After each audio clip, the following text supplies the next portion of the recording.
Check with it together.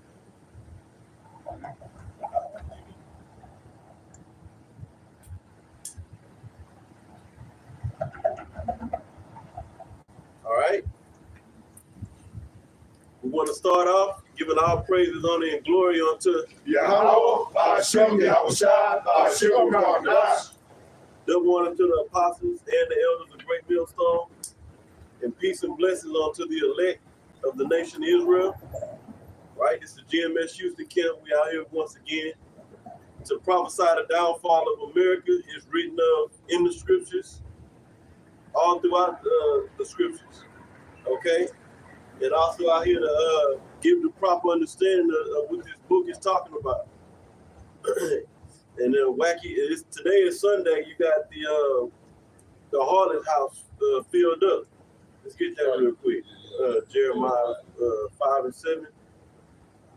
And they in there singing, dancing. We all came from that background. We know what's going on in there. Opening up these pages and giving the pages of the Bible and giving the understanding is not happening in there. It's more singing and dancing and announcements about bullshit, right? You know, and they're not telling. We didn't know America was in the Bible.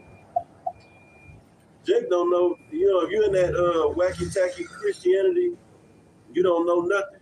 They don't teach you nothing. It definitely not teaching you that America's gonna be destroyed. That this is the most wicked kingdom to ever grace the face of the planet. Let's get that real quick. This is Jeremiah 5:7. How shall I pardon thee for this? Thy children have forsaken me, and sworn by them that are no gods.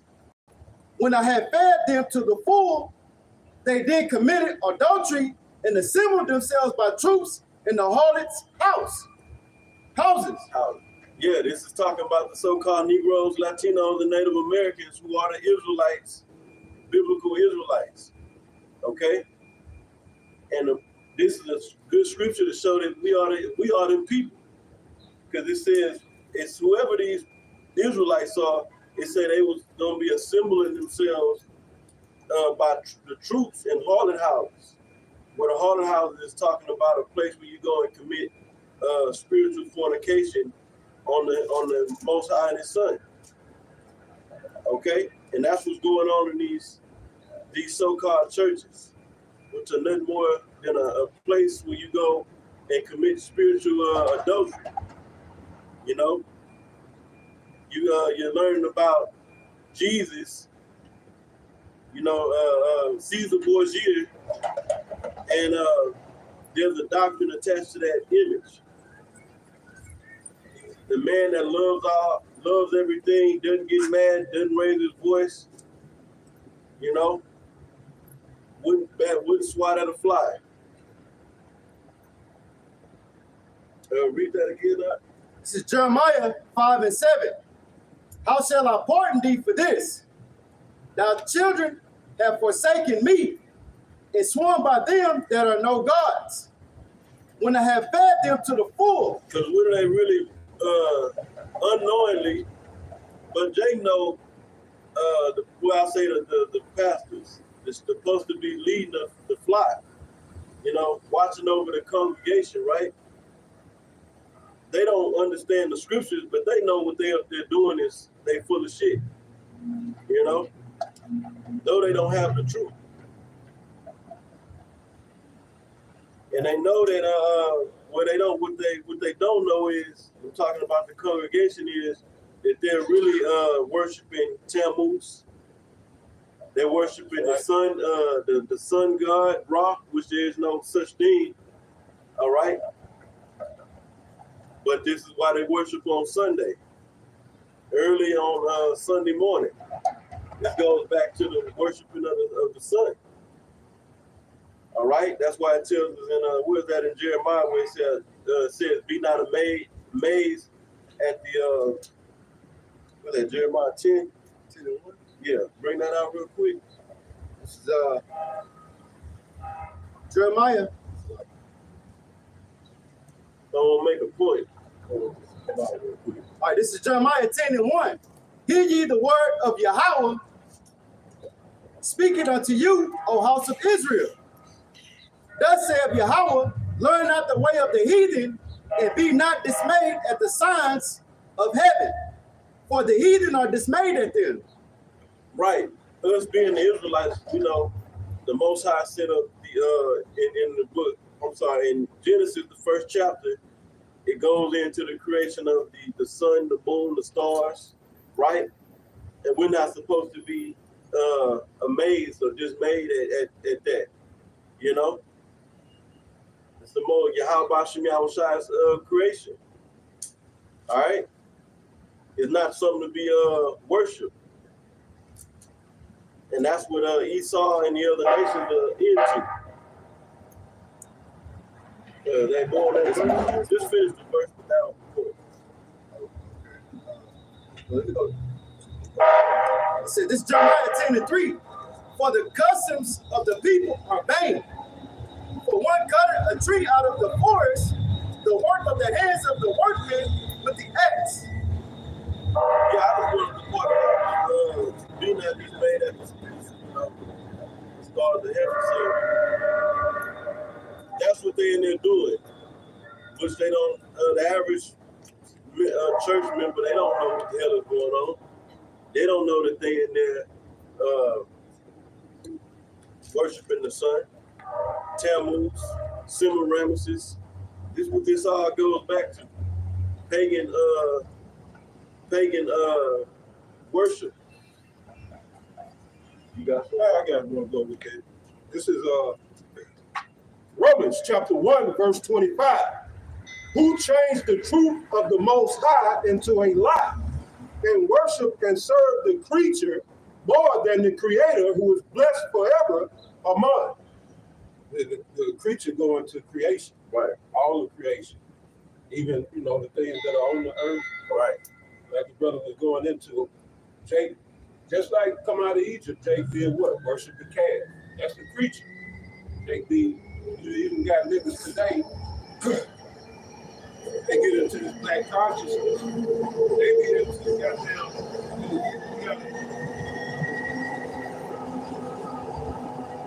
we gotta go out. Sirius is that we gotta go and get the energy from Sirius. They be into all kind of shit, that's Jake, instead of giving homage to the one who put Sirius up. Right. Who put the calf on the earth. Who did all that. See, that's the hookup that we got with this truth.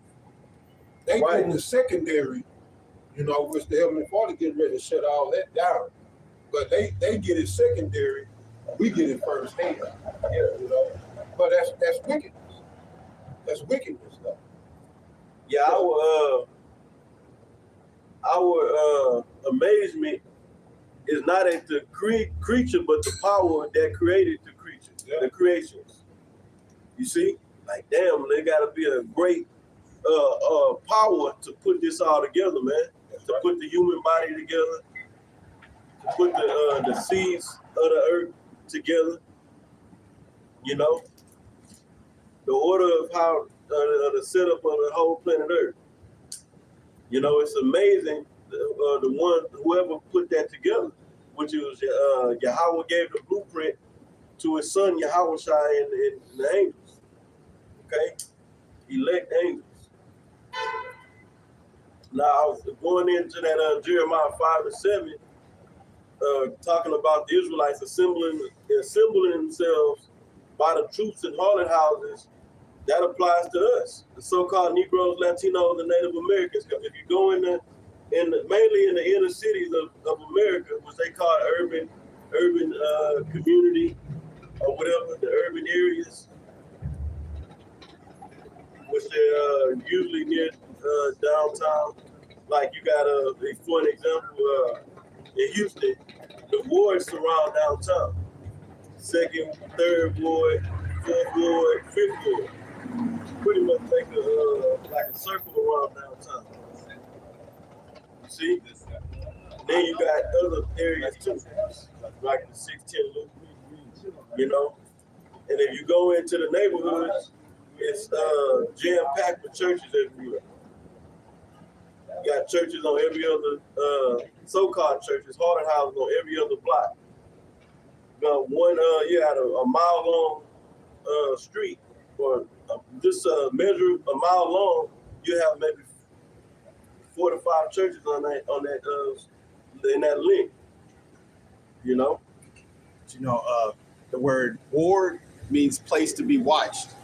Right, like a prison, like you're going to like a prison. Yeah, like the hospital ward. Yeah. You know, it's a place to be watched. And that's where they put the Israelites. All right. Yeah. So the point I was getting at is they in there committing spiritual adultery and not getting the understanding of these scriptures, and that's ultimately how the Most High set it up. But America is on its way out. There's nothing left in this place for this place but destruction. Real quick, get 2nd Ezra 15 where it says her. Well, let's start at 1. We'll get her works are fulfilled, and then we may jump up and start at the first verse. Her works are fulfilled. I don't know exactly the verse.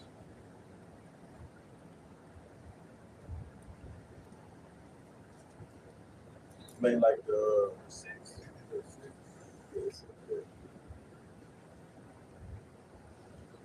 Okay. 2nd Ezra chapter 15 and verse 6. For wickedness had exceedingly polluted the whole earth. Yeah, that's a good place to start at. Wickedness have exceedingly polluted the whole planet Earth. You see? Not just the earth is polluted with wickedness, but it's exceeding. Real quick, get Job 9 and 24. And it's the reason why. This is Job 9 and 24. The earth is given into the hand of the wicked. The earth is given into the hand of the wicked. And who is the wicked? Let's get Malachi 1 and 3. 4. Malachi chapter 1 and verse 4. Whereas Edom said, we are impoverished, but we will return and build a desolate place. Right. So the subject matter in this verse is talking about Edom. Go ahead. Thus said Yahweh of hosts, they shall build, but I will throw down. And they shall call them the border of wickedness and the people against whom Yahweh had indignation forever. Right. So the wicked is the so-called white man. Their biblical nationality goes back to the line of their line goes back to Esau, which Esau's name was changed to Edom. You got something? Yeah, I got it. All right, go ahead. This is Genesis 36 and 8. Just going on what you just said. It says, thus dwelt Esau in Mount Seir. Esau is Edom. That's it. His name was changed from Ashashua, which means wasted away, to which what was wasted away is the pigment to his skin. To when he ate the uncooked stew, for lack of better words, it wasn't ready. The meat wasn't cooked all the way. That Jacob was cooking, right? He couldn't wait. He didn't want to wait, so he ate the pretty much the raw stew, and that's when his name was changed to Edom, which in the Hebrew is Adawam, which means red. Okay. No, I mean, is that the point? No. Oh yeah, we're gonna go back to Job. This is Job 9 and 24. The earth is given into the hand of the wicked. He covered the faces of the judges thereof. Right, and it's only in all indicators can only point to one individual. When we say individual, it's really a nation that I'm talking about. One nation that did this, and that's the so-called white man. Covered the faces of the judges, meaning covered the faces of the Heavenly Father. That's the supreme judge and his son. Those are the supreme judges of the planet Earth. All right. Also, the angels, the Israelites. You see, no other nation has done this. And this is what coming into this knowledge. What it does is it teaches you to think. You know, ask questions versus being in these haunted houses, which y'all came up in. At some point, we were exposed to something, whether it was Christianity, whether it was Islam, whether it was whatever. You know, you got something like? Oh, okay. No, you got it. Okay, go ahead. Going to what you said in a couple of bases of the judges is First Maccabees 3 and verse 48. And they laid open the book of the law, wherein the heathen have sought to paint the likeness of their images. Right, during the time of the Greek Empire. So the so-called white man been into iconoclasm, which means destruction of images. You see? So this man is guilty on that, you know? He's gonna pay for it. Now let's go back to third, with second Ezra, third is exceedingly. Second Ezra 15 and verse 6. But wickedness have exceedingly polluted the whole earth. Right, because the wicked is in power. He's in control of this of the earth right now. And he's done a horrible job of managing the planet Earth. He's destroyed everything.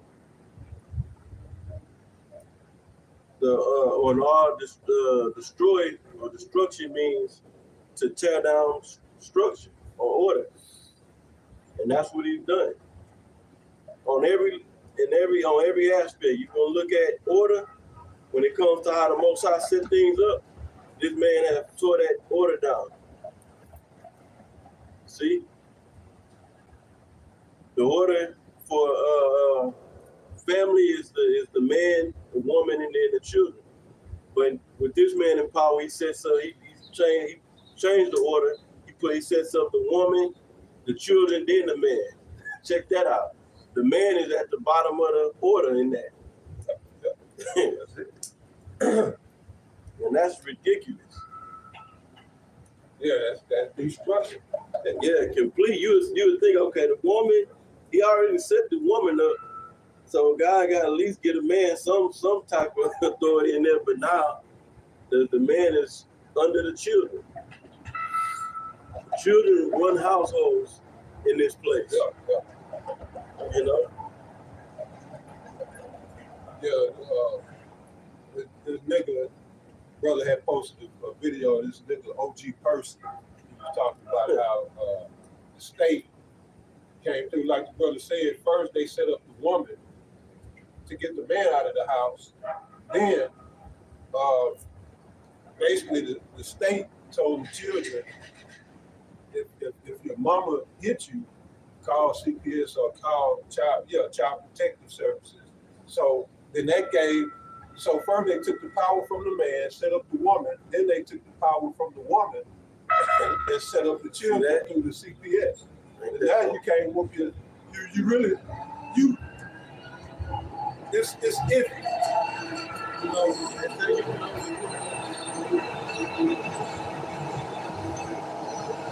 You can only hit them on the behind with the head. But it's only to a degree with that. but what the scriptures say, he that spareth the rod spoileth the child, the loose the paraphrase. Right, and that's why and that's going into what we're talking about. This man tearing down order. That's why this is an undisciplined society. Because the children are not being disciplined. So now you got the main ones is our people. Yeah, you see? We see the results of it out here in the streets. You know, these niggas living lawless, godless out here, man. And the worst thing going in the outside of Esau and his destruction, Jacob's the worst thing going on the planet Earth, man. You don't see no other nation is with their faces all tattooed up. This is what our people live to. Tattoos and piercings all in their face and on their body. You know? But what is this? Why is this happening? For one, the first thing, ultimately the Most High set it up this way. We use the so-called white man to show us the negative, detrimental effects of not keeping the law, statutes, and commandments. Of not being about that. Yesterday, I was just and this morning, I was thinking about that, brother. Yeah. No, I ain't want to touch you. Yeah. That's what this whole thing is all about. As far as the Most High setting this man up to rule, but it's one main reason he set this man up to rule is to show us, to punish the Israelites for going off, breaking the law, statutes, and commandments. Also to show us this is what happens. This is the effects of not keeping the law, statutes, and commandments. There's no order and discipline within our nation. Okay? That's why we lead in every category when it comes to something negative. Murder, health, adultery, okay? And the list and so forth and so on. Jake is let's get Hosea 8:8 real quick. He had the precept. Oh, I'm sorry. All right, finish the precept. Get on Hosea 8:8. I just want to make a point of how you was explaining how this devil set order here on earth through the women and the kids and the man to show you how contrary he is toward the Holy Scriptures, because he show you the order right here in 1 Corinthians 11 and verse 3. But I would have you know that the head of every man is a Mashiach Yahushua, and the head of the woman is the man. They took that out first. Brother went into it. They covered the face of the judges. They gave us Jesus, right? Instead of giving us our true head, Yahushua. And like the brother was saying, they really go back to the Most High. Really, the Most High did it for all wickedness. So that was first. The head of the man is Yahushua. Jake in the world don't know that. You know, we understand that being given this truth again through the Holy Spirit. So that's the beginning of getting in order, recognizing Yahushua. Right. And Yahweh. Right. And leave back and forth. Right. But yeah, brother. That the head of every man is Yahushua, and the head of the woman is the man. And the head of the woman is the man, and they took the man out of the family, the plutonic family, man, woman, and child. They took the man out. And this whole process makes everybody proud. So there's a Jake out here proud. And they'll wear a cross, you know, even with sweet Jesus on the cross, they'll have peace, you know, and won't know one scripture in here. Right. You know, but they out here proud. The woman took away her head, she out here super proud. You know, go ahead, brother. Let me finish it out and say, and the head of Yahushua is Yahweh. That's it. That's the order. Yahushua, man, then woman and child. That's it. And you take all that, you mix all that up, you got confusion as well as pride. These women running around talking about, I don't need no man, because Esau them pump their head up to believe that they out here doing it on their own, and they not. What woman built the automobile? Put a woman, ask a woman pop the hood, she wouldn't know A to Z where to begin just to change the oil. Who building these houses? Yeah, you might have one woman here there on the crew. But what woman really say, you know what, I'm gonna build a house for my family? No. A man will. My grandfather built his house, and my mama's house. You know, my mama didn't get out there and build it. But, they don't understand, you operate in a society that's been built up by man, and then you got the nerve to be proud. Right. So then, like like that Kevin Samuels. I like the way he put it.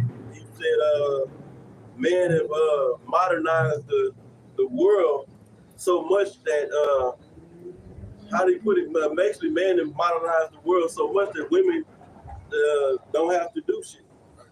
You know, y'all living inside infrastructure that's built by men." I say so. Yeah. And even if they on the job, they still don't do the heavy lifting. Cause I work with them. And every time we got to lift these heavy parts, they come and get the man. Right. So yeah, it's how like. But then they tell us man and woman is equal. Right. That's out of order. So anyway we go, every turn we go to talking these different discussions, topics, is showing disorder with this man. And then going back to what you was going back to the scripture, let's say that. Going back to the scripture showing the order. So this Esau knew if he could destroy the order starting in the home, that would spill out into society. The effects of what's breaking up the home, the order in the home, that shit is gonna spill over and affect society. Now adultery is running rampant. See?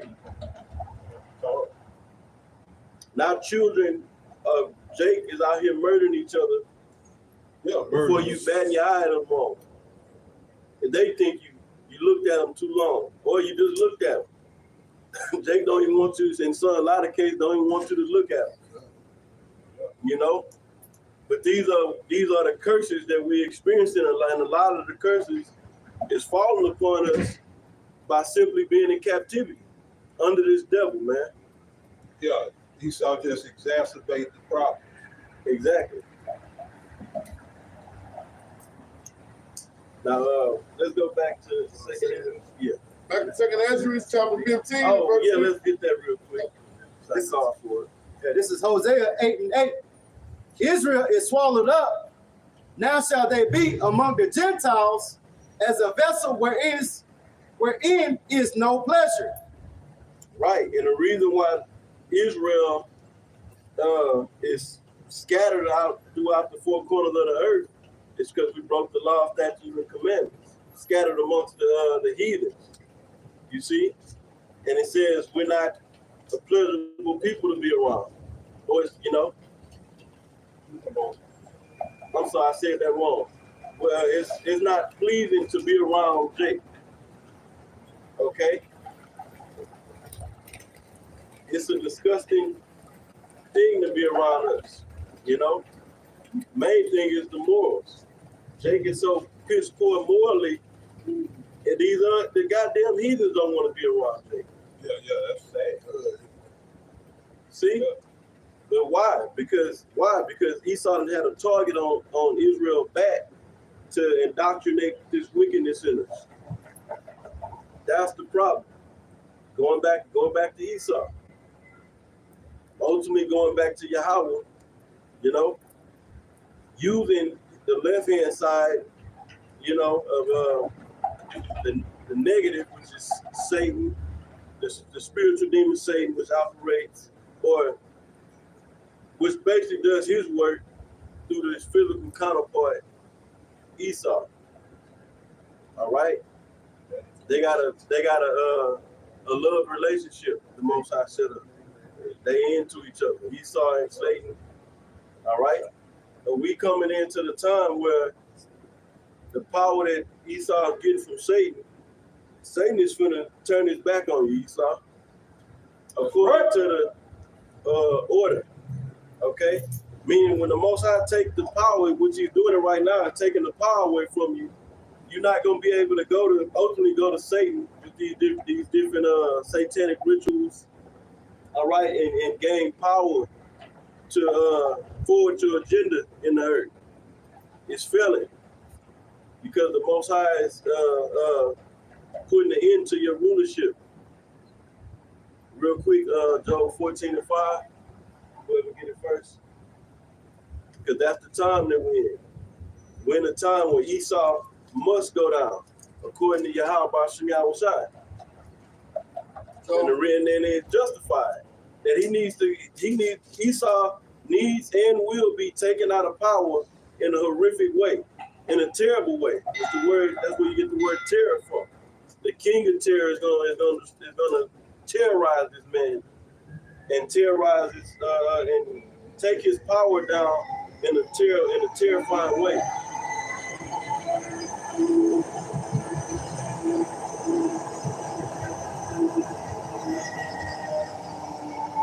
Yeah, Esau is the king of terror right now on this planet Earth, but the king of terror is Yahweh and his son Yahushua.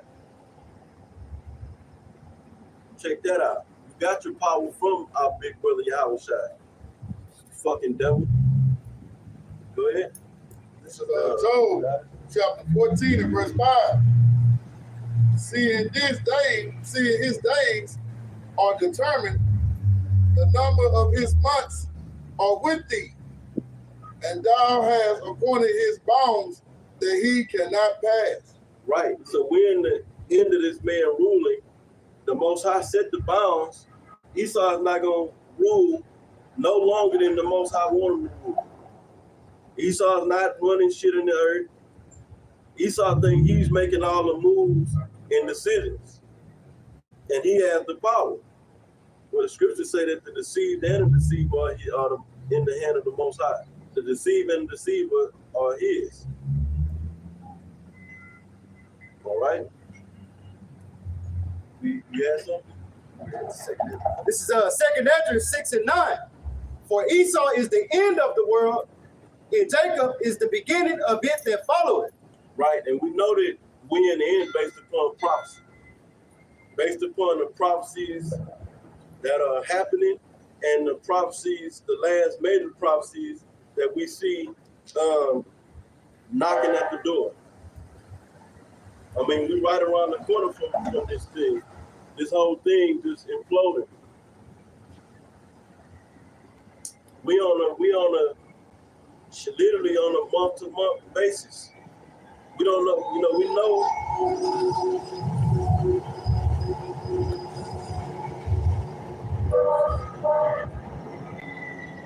We know the only thing that has to take place is Jacob's trouble and the MOTB, which is spoken of, written of in Revelation the 13th chapter.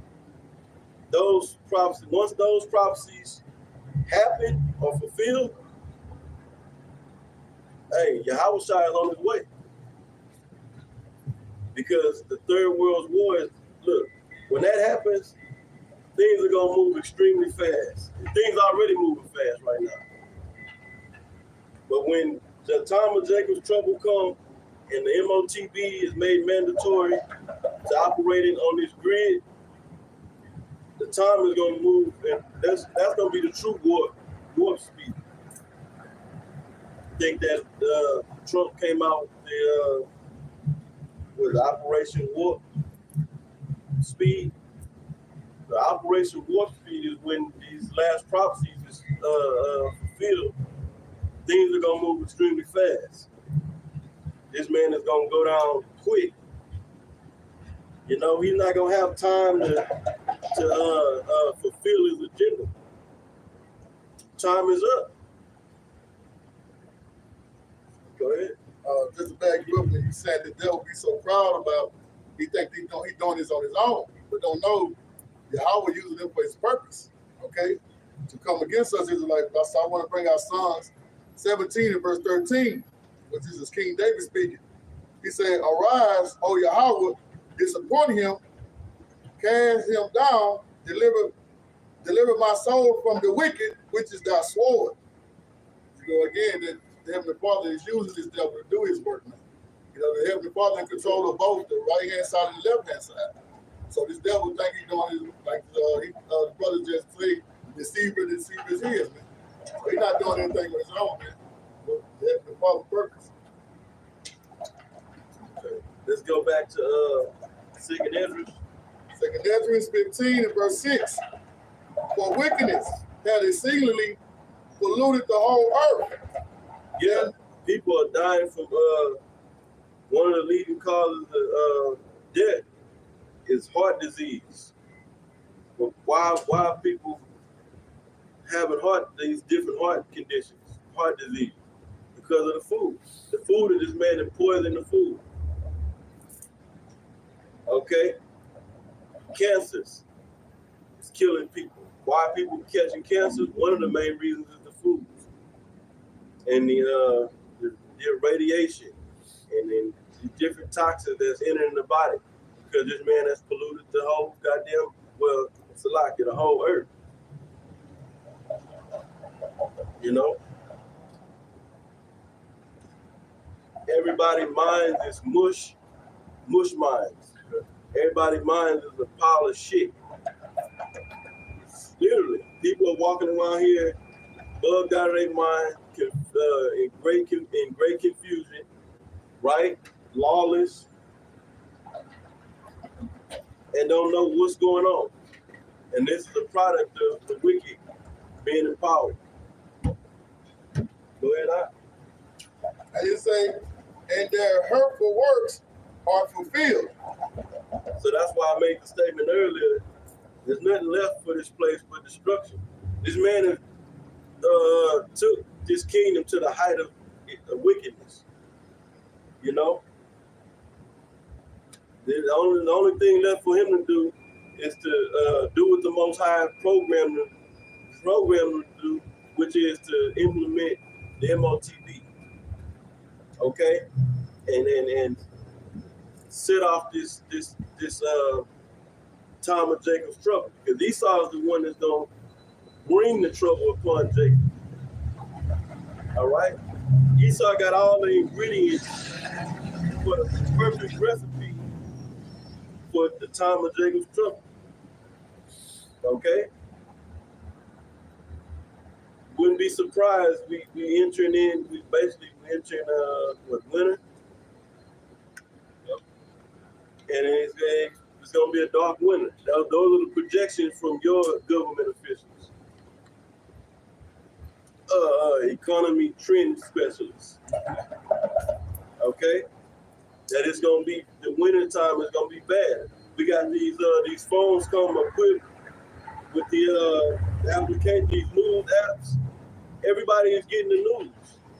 You know what I'm saying? They got everybody getting, like on these phones, got the news break, and it's alerting you. Most of about almost 100% of the news is negative. It's about the economy struggling.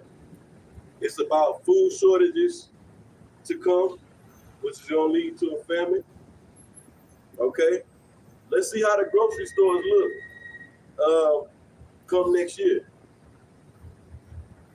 You know, our HR lady, she came out from Pennsylvania, not Pennsylvania. Yeah, from Pennsylvania, and she was saying like certain restaurants, they got a shortage. It's a what you call a ration on chicken. Yeah, you know, you can only get so much, and then shit when it's gone, they just don't have it. Right. It's like it's in a short supply. Yeah. So yeah, that's coming out to all the states. Yep. It's like that in the supermarkets. You go to get some meat, and tell you that you can't get 3 packages of chicken breast. You only get 2. I'm just giving an example. You know what I'm saying? I done seen where they put limits on how much meat you can get, and water. You can't go and get all the water off the shelf. You know what I'm saying? But you said eggs. Yeah, which connected to the chickens. Yeah. And chickens, man, if you just leave chickens alone, they're fucking overpopulated. You know, and Esau, man, he got an unnatural way of doing things because he was cursed from the earth. So he can't just let things be natural. He wants everything synthetic and goddamn, what's that other term? Just unnatural, artificial, the watch, brother. Artificial like him, you know. Yeah. But yeah, a lot of people don't know this, but it's a ration on diesel. So I was wondering why go fill up the work truck and keep stopping at 100. The first time it did it, I just thought the tank was full because it shut off. I said, oh shit, it's full. And shit, I went on. I paid with the card at the pump. So I jumped in the truck and took off, got up the road. I said, damn, so I'm like half a tank. And it then dawned on me to the next time I tried it, it stopped at 99. And I was like, damn, they rationing diesel. Now, I talked to this brother, Yaquar, he said that don't even make no goddamn sense because diesel is basically a byproduct from gasoline. So if it's a shortage of diesel, it would also have to be a shortage of gasoline, but a lot of this stuff is manufactured. Yeah. Socially manipulated. Engineered. Yeah, right. Socially engineered. Yeah. That's right. But yeah, a lot of people don't know that because a lot of people don't deal with diesel. And but that's gonna come in is in the winter months, like the brother is saying, because a lot of these turbines use the diesel and stuff to keep, the electricity flowing. So yeah, you'll see that. The rations coming, maybe not so much here, but a lot of states, I see them rolling blackouts during the cold winter months. Right. And if you see what happens when this man turned the lights off for too long, it brings trouble. It brings bad conditions, unlivable conditions, because everything has been modernized with its city life. Living in the city, everybody's depending on this modernization. Okay. Nobody knows how to live off the land, and there ain't no land to live off of. This man, if you live in the city, that is, he just turned this place into a concrete jungle. Okay? The average person don't know how to do shit. Don't know how to start a fire, don't know how to cut up an animal, don't know how to hunt. Don't know how to survive without electricity. You got something there? To land back up what your brother was saying. Second Ezra 16-21. Behold, victuals shall be so good and cheap upon earth that they shall think themselves to be in good case. And even then shall evils grow upon earth, sword, famine, and great confusion. You want to speak on it? Well, that was just to go land back on what the brothers were saying about the diesel and the gas, and then all this going to lead into a famine. It's like the chicken shortage. There's going to be a shortage on everything. They already saying they have articles going into 2023 about all the shortages that's going to start coming in, about how all of last year's farming is already out on the shelf. So once that's in, they're going to start rationing it out, which they already are doing anyway, like the brothers were saying with the eggs, which back to the chickens, like the brother was saying. That's right. This is all about to unravel. It's gonna roll out. He's gonna roll this out. Like when using that word socially engineered. Really, it's engineered by Yahweh Shai. Okay. No matter what Esau, how Esau is making it happen, the Most High set him up to do it. Yeah. I want to get to that. Let's go back to the second Ezra. Yeah. Second Ezra. We just been in it. This man has done so much damage in the earth. It's impossible to scratch the surface talking about his wickedness. We just barely just scratching the surface, man. We're bringing out examples. Second Ezra 15 and verse 7. Therefore said Yahweh, I will hold my tongue no more as touching their wickedness. Exactly. And get Hebrews 1 real quick. This is Hebrews 1:1. The Most High. Hold on real quick. Read that again, the first part, and then bring this out. Okay. Second Ezra 15 and 8. And I will hold my tongue no more as touching their wickedness. Right. The Most High said will hold his tongue no more as touching their wickedness. Whose wickedness? The wickedness of the wicked, which is Esau Edom. Okay? Now, how is the Most High not holding his tongue? Because the Most High, it tells in Amos 3 and 7, that surely the Most High will do nothing, but he revealed his secrets unto his servants, the prophets. Okay, so the Most High is not voicing nothing in the earth directly.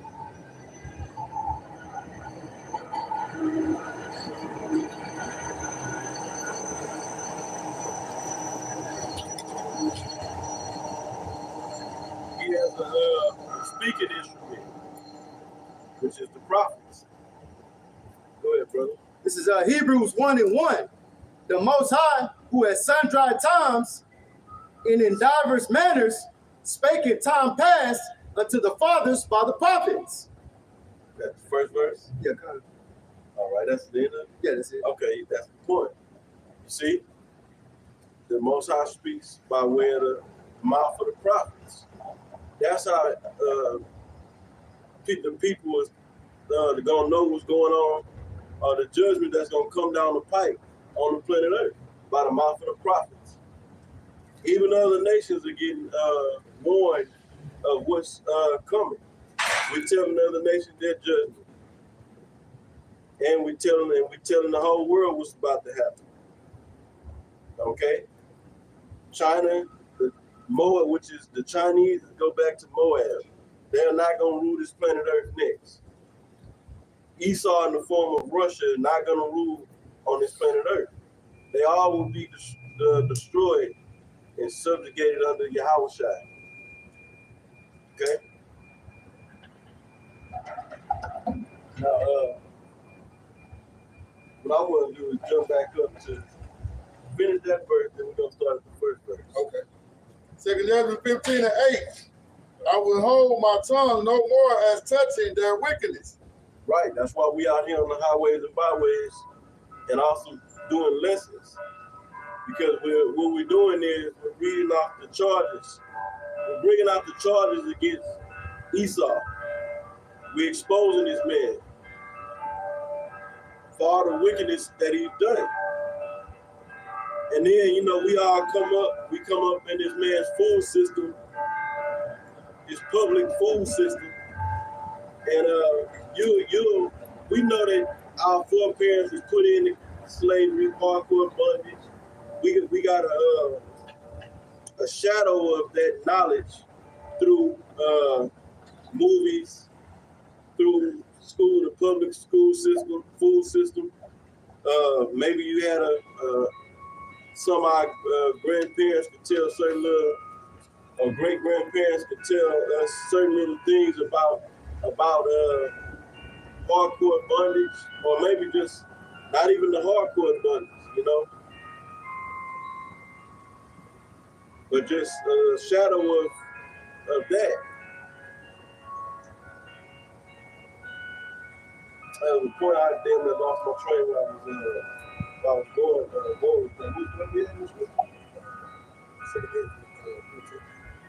Read that again, Salaki. And I will hold my tongue no more as touching their wickedness, which they profanely committed. Salaki, I know how to go with that. I lost my train. Salaki for that. Yeah, I said, so we grow up, and we, even though knowing that, so we know the younger generations coming up now, they don't know nothing about slavery. I asked, this was years ago, I asked a young Jake girl. She was maybe 17, 18, 19, something around that age, at a particular restaurant.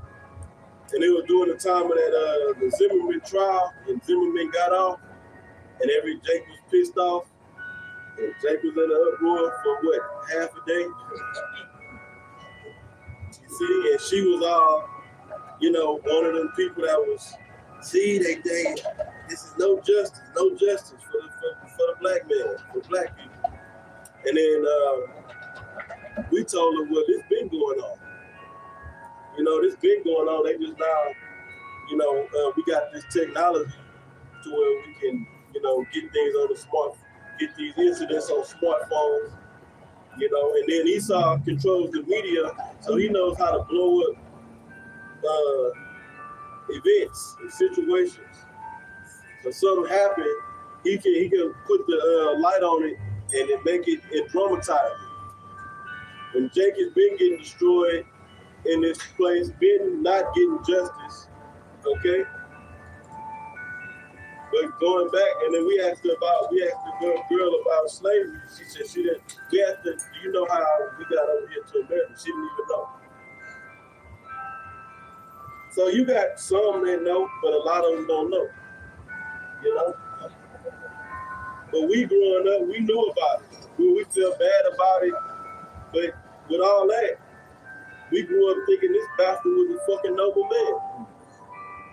Even though we got the funny looks and the funny the little weird vibration from this man, we can feel the racial tension, you know, for the most part from him. But we still under that indoctrination. This white man ain't so bad.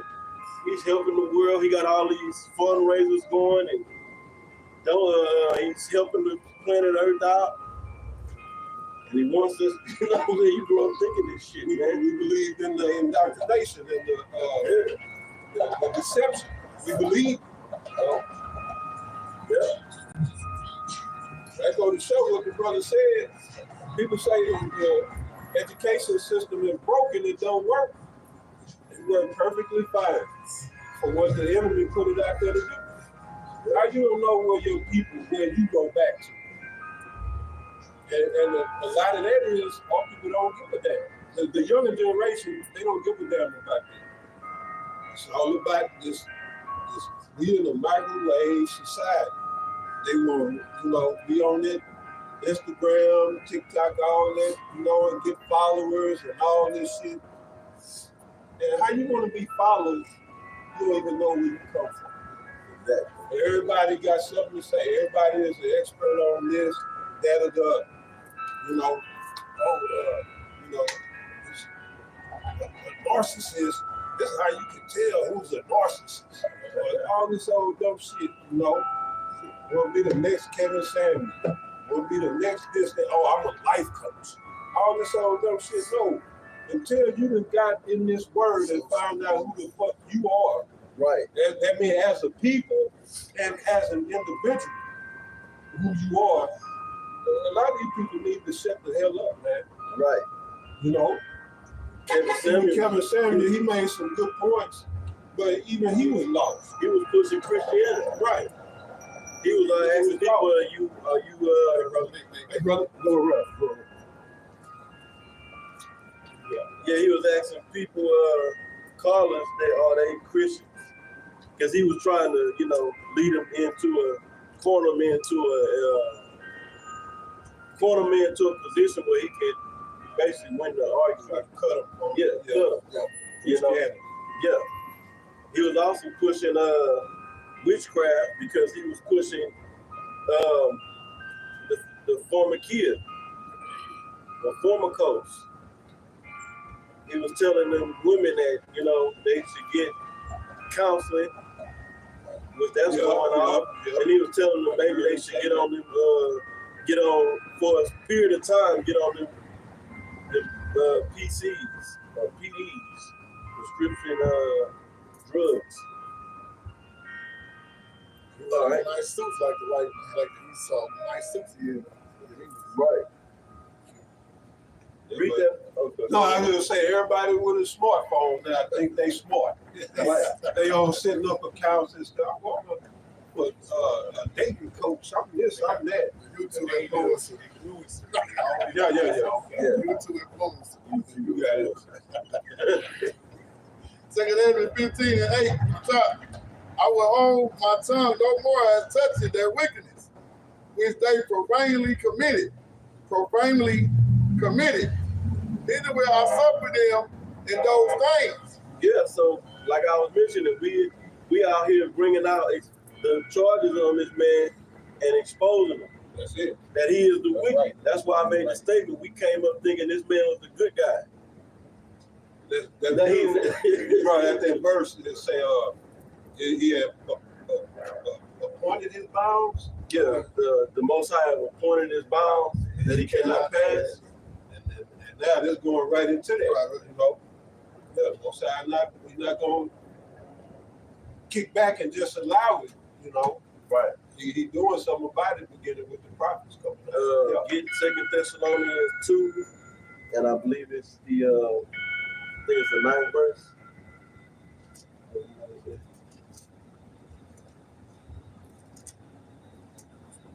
8th verse. This is 2 Thessalonians 2 and 8. And then shall that wicked be revealed. Check that out. Yeah, I'm letting this class. Check that out. Read that again out. All right, this is 2 Thessalonians 2 and 8. And then This shall precept goes good with 2 Ezra 15, what verse is this? Verse 8. Verse 8, about the Most High will hold his tongue no more if he touches his wickedness. Go ahead, brother. This is 2 Thessalonians 2 and 8. And then shall that wicked be revealed. And then shall that wicked be revealed. Who's gonna do the revealing? The prophets. Okay? Go ahead, brother. Whom the Most High shall consume with the spirit of his mouth. Whom the Most High shall consume with the spirit of his mouth. And another way of saying it is the prophets are going to chant this place down. Do prophesying the destruction of America, exposing this, the downfall of this man's society and kingdom. All right, before the Most High brings the actual total annihilation of this man's power. Read on that. It says, it shall destroy with the brightness of his coming. You see, so first comes the exposing of this man, the charges being brought out against this man. Okay, that's chanting this place down, right? And then the Most High is going to bring that thermonuclear heat and also fire from the chariots. That's what's going to destroy this man ultimately. That's what's going to destroy his kingdom. Let's be clear about it. Esau is going into captivity, the so-called white man. And he will be destroyed after a period of serving out his punishment in the kingdom.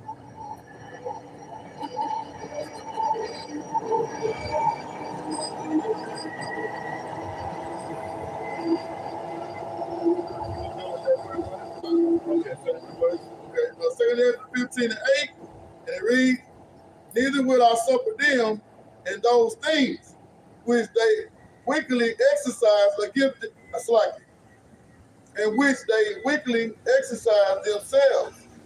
Behold, the innocent and the righteous blood crieth unto me, and the souls of the just complain continually. Yeah, it say that it say it a lot in that verse.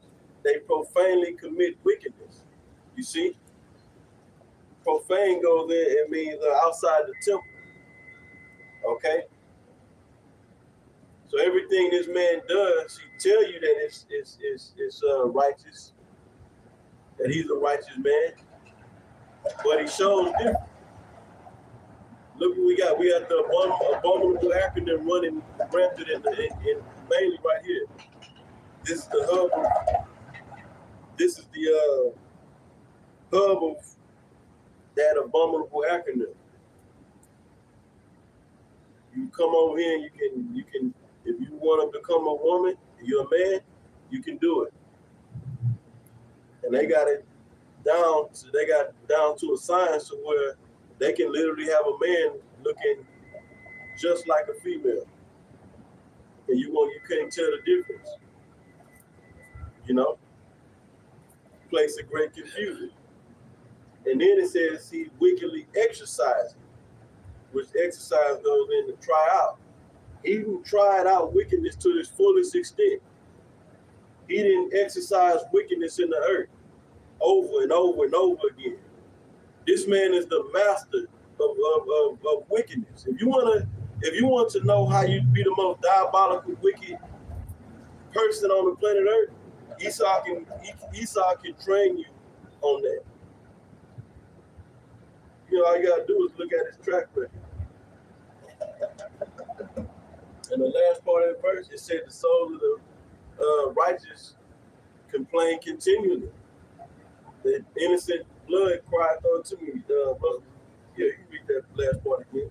It say, behold, the innocent and righteous blood crieth unto me, and the souls of the just complain continually. Right.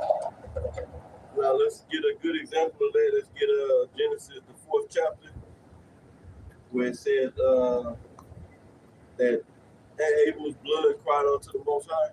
I forget, I don't know. No, it's an earlier verse.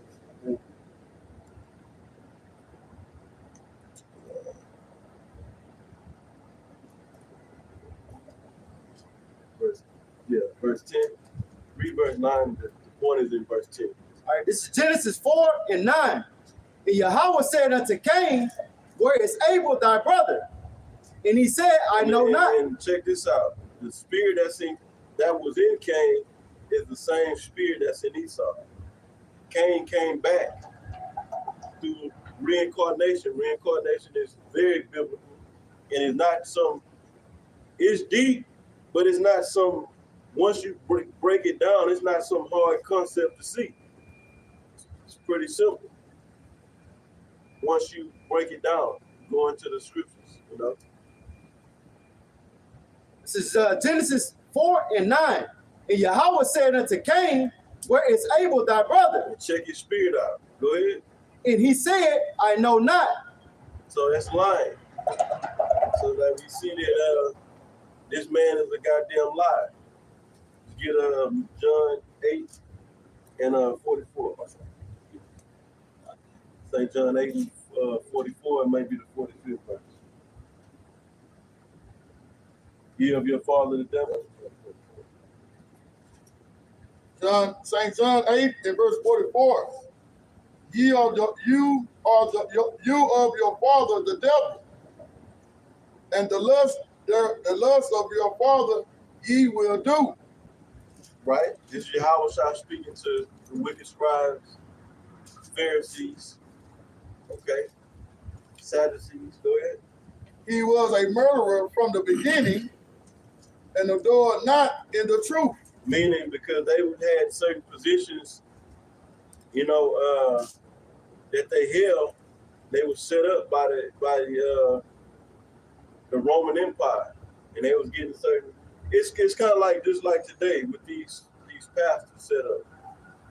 They get certain perks and benefits for playing ball with the state, with Esau, really, you know, the state in the form of or Esau in the form of the state.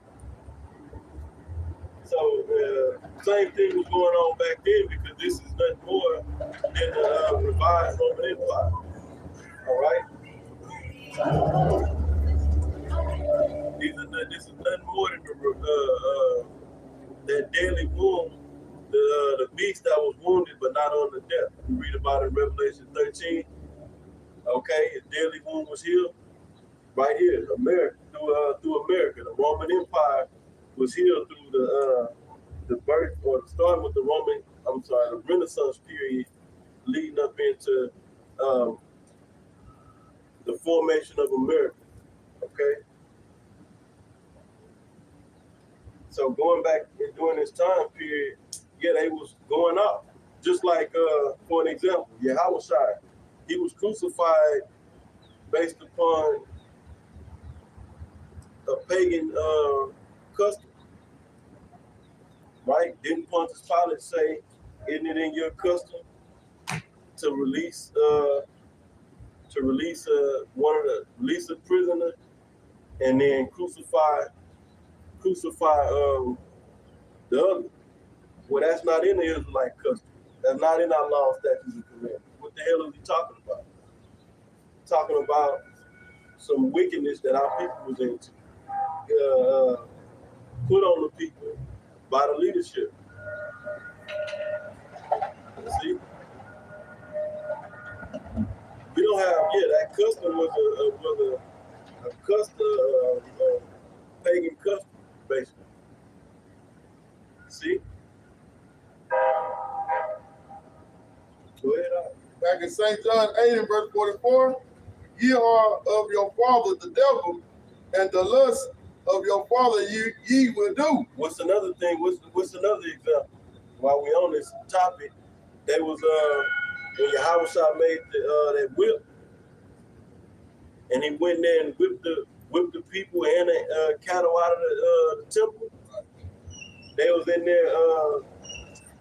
What they was in there doing? They was making the house of the Lord place of merchandise. They was let's go to I think it's Mark 7:7. Where it say you made my? Where's the scripture that say you made my father's house a house of merchandise? If y'all can find that, we go on and bring that up.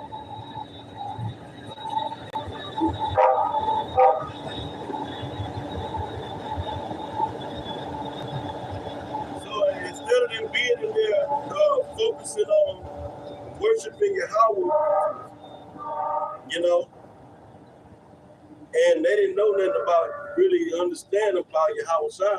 They just knew about the law. Okay? They was in there getting their hustle on. I want to read it. I'm going to go into it. Go ahead. Just get to the point. I don't want to go all into the background. Just go ahead. This is John 2 and 16. It said unto them that sold doves, take these things hence, make not my father's house an house of merchandise. Right. And it's another account. Same account, just giving you more detail on it. Talk about the money changes. So what is that talking about? Jakes that was coming from Israelites that was coming from other regions, all right, to keep the Passover. This was the Passover when the Yahweh, this was the Passover. When he whipped them out of the temple, it was supposed to be in there keeping on the Passover.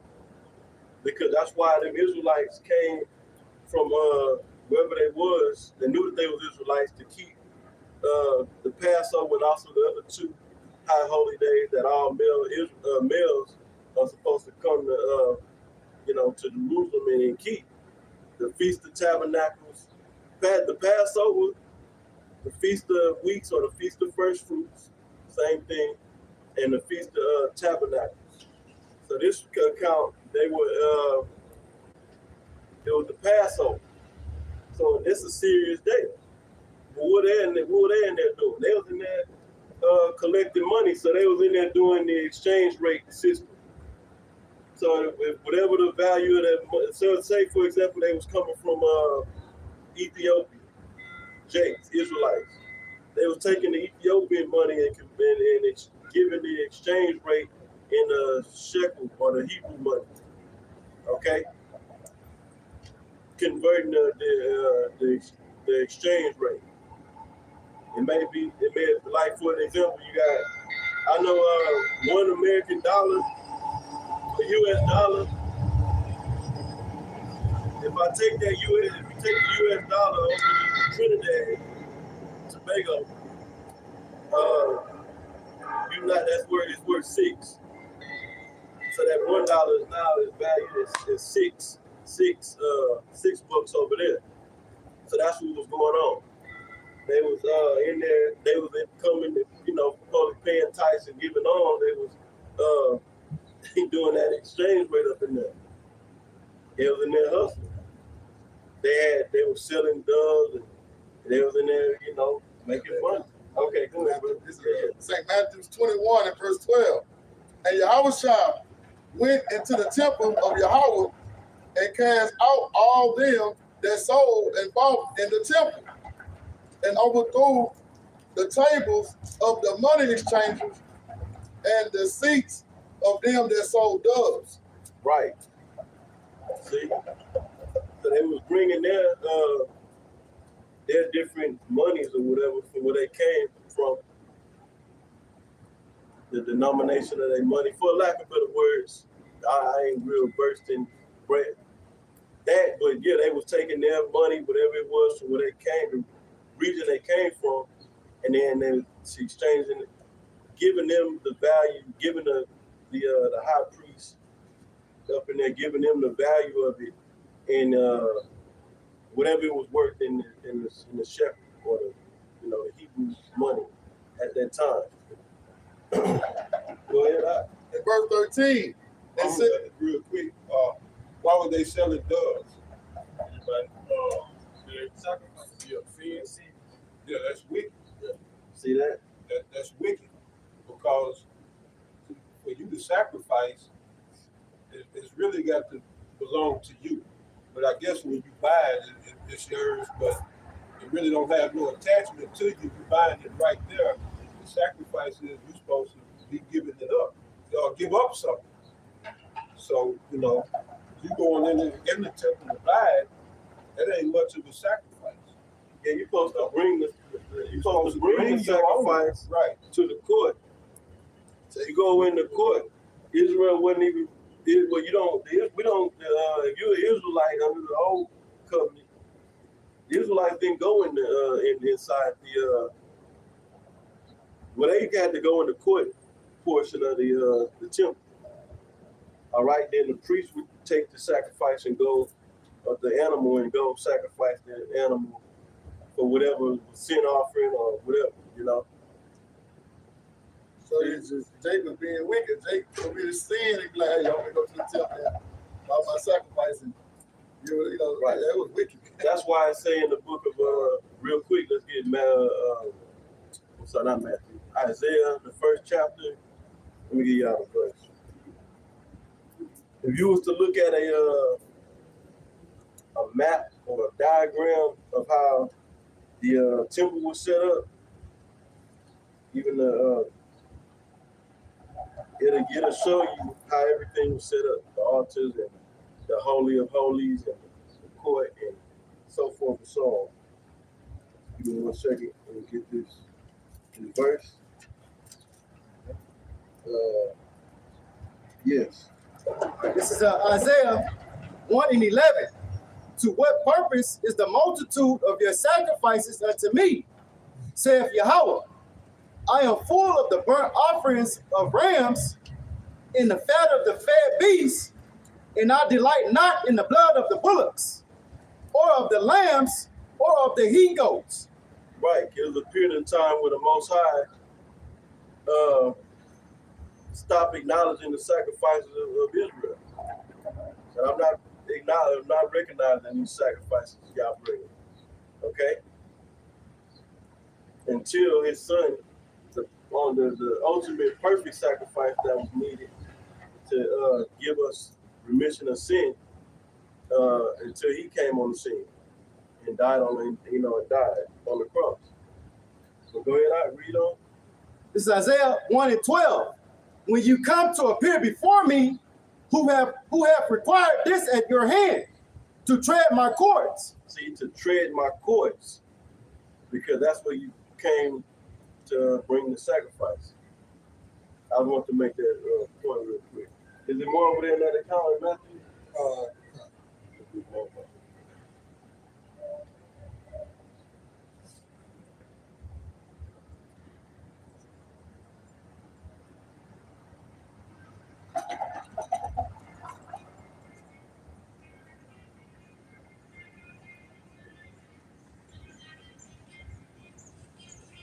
We're going to get back in that John 8:44. And we're going to go back to Genesis 4, whatever verse that is.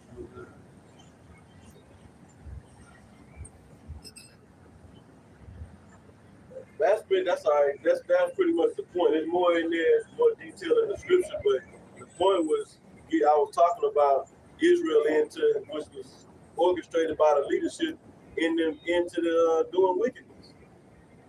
It was appearing that they was telling people keep the law and getting on the people about breaking this law and breaking that law, but look what the hell they was doing.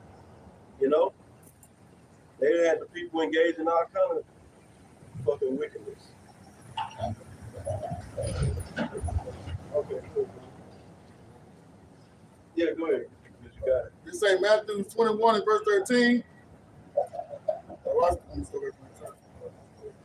Yeah, you can start from the top. That's fine.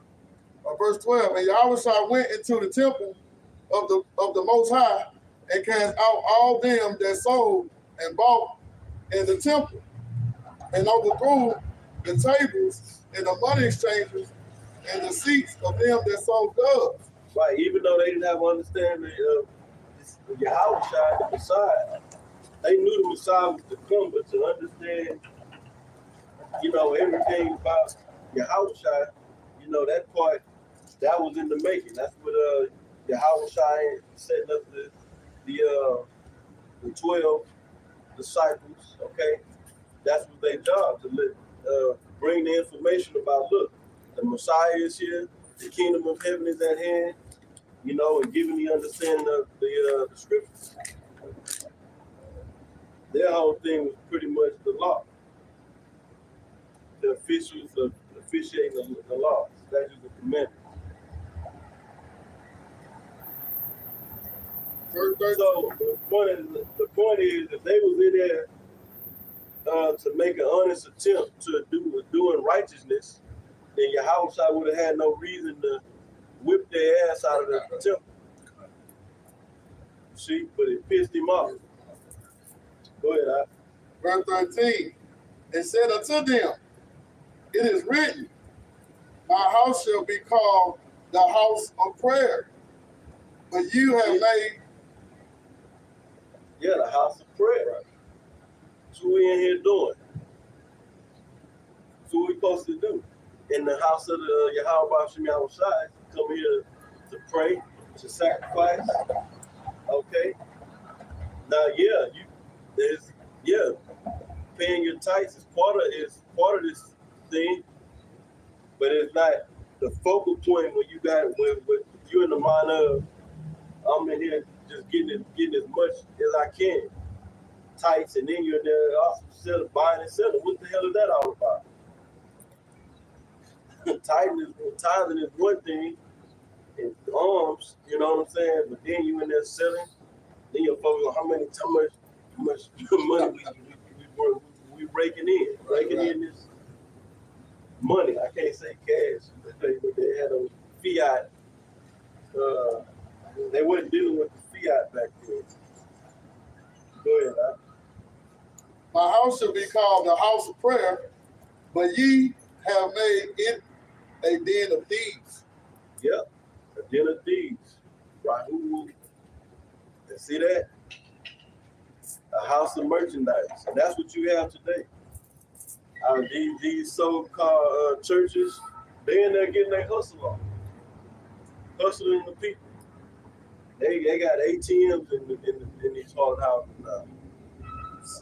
You can buy, you're supposed to be in there praising and really offering up spiritual sacrifices. They don't know nothing about that. They just in there singing and dancing. They not praising. What the hell y'all in there praising? Don't even know what you praise. Praise the sweet Jesus, the man that embraces all abominations and all manner of wickedness. They in there selling plates. They sell all kind of shit in these haunted houses. You don't know if it's a place of worship or a damn store.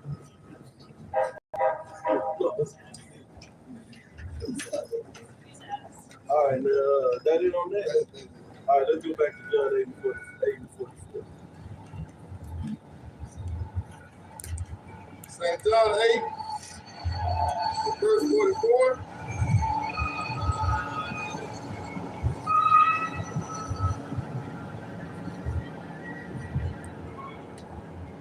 Ye are of your father, the devil. Right, that's why in Matthew the 23rd chapter, Yahweh was cussing out the wicked scribes and Pharisees. Not because they was making an honest attempt to do the right thing. Nah, they was going off. That's why he's making this statement right here. Ye of your father, the devil. Go ahead. And the lust. And who's the devil? The devil is being deceiver, right? Who's the man of deception? So-called Esau, so-called white man.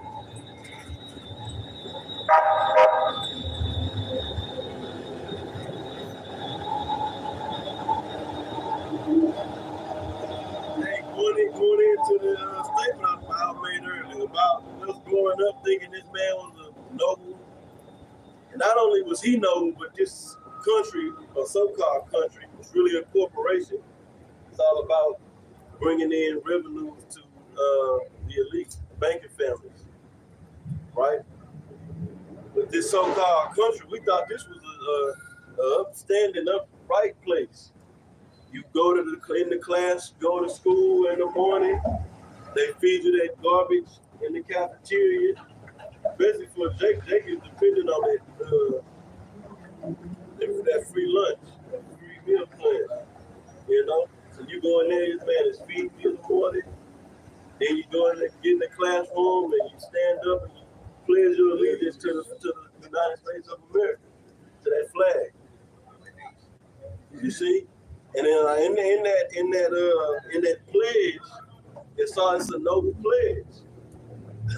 One nation under God, indivisible, with freedom and justice for all. You see what I'm saying? But then we go out in the world as we gotta get older, and we experience the opposite. Where's the freedom and justice? Where is this nation under God? You know, you get in trouble instead of this man trying to help you, you know, and correct the situation, make you better. He makes your life hard. Right. He make you pay hefty fines and put you off and stick you off in prison, you know, or jail for too goddamn long. And then there's no prison or jail sentences for going for sinning in the law. This man put you in prison for a little crumb of crack. When this man is moving boatloads and is responsible for the flow of boatloads, I'm saying boatloads, but that are large quantities of cocaine coming into this place. See, yeah, boatload. He was one of them boats tied to Chase Bank. Yeah, J.P. Morgan. J.P. Morgan had a bunch of cocaine. Yeah, they the dope boys.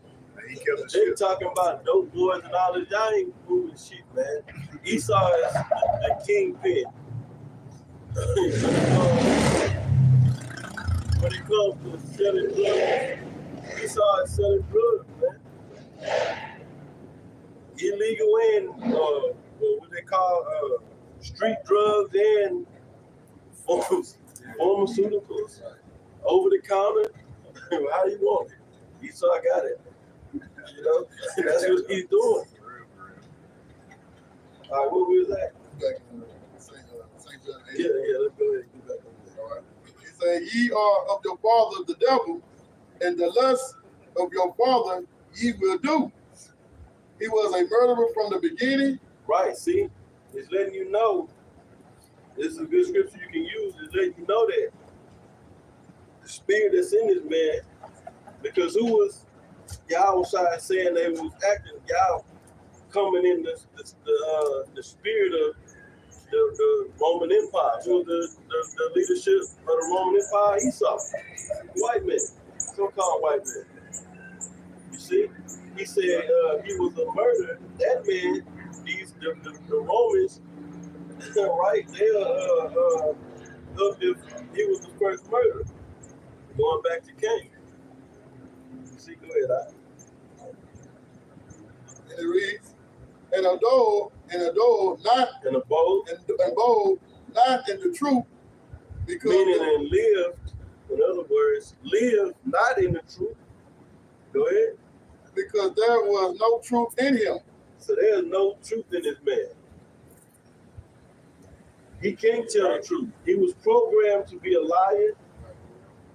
Okay. Let's get Psalm 58. Okay, bring that out. Yeah. Even from a baby, because that baby is, to us looking at it in the physical. Okay, it's a little baby, but that baby's been here on this planet Earth through reincarnation many times. Okay. And that spirit that's in that the spirit in that baby is the spirit of the devil. A lying spirit. Go ahead, Al. Psalm 58:3. The wicked are estranged from the womb. The wicked. We already established who that is. Go ahead. They go astray as soon as they be born, speaking lies. See that? Because they got that spirit in them. They got it. That's it's in them. Little baby devils. That's what they are. And you can see they little wicked badasses from a little baby. Okay, yeah, we're gonna go into that. They say it was the earliest beginning, going back to John 8:44. I'm gonna start at verse 11, but my point at verse 12. It say, "But this is the message that ye heard from the beginning, that we should love one another." Here's the point, verse 12.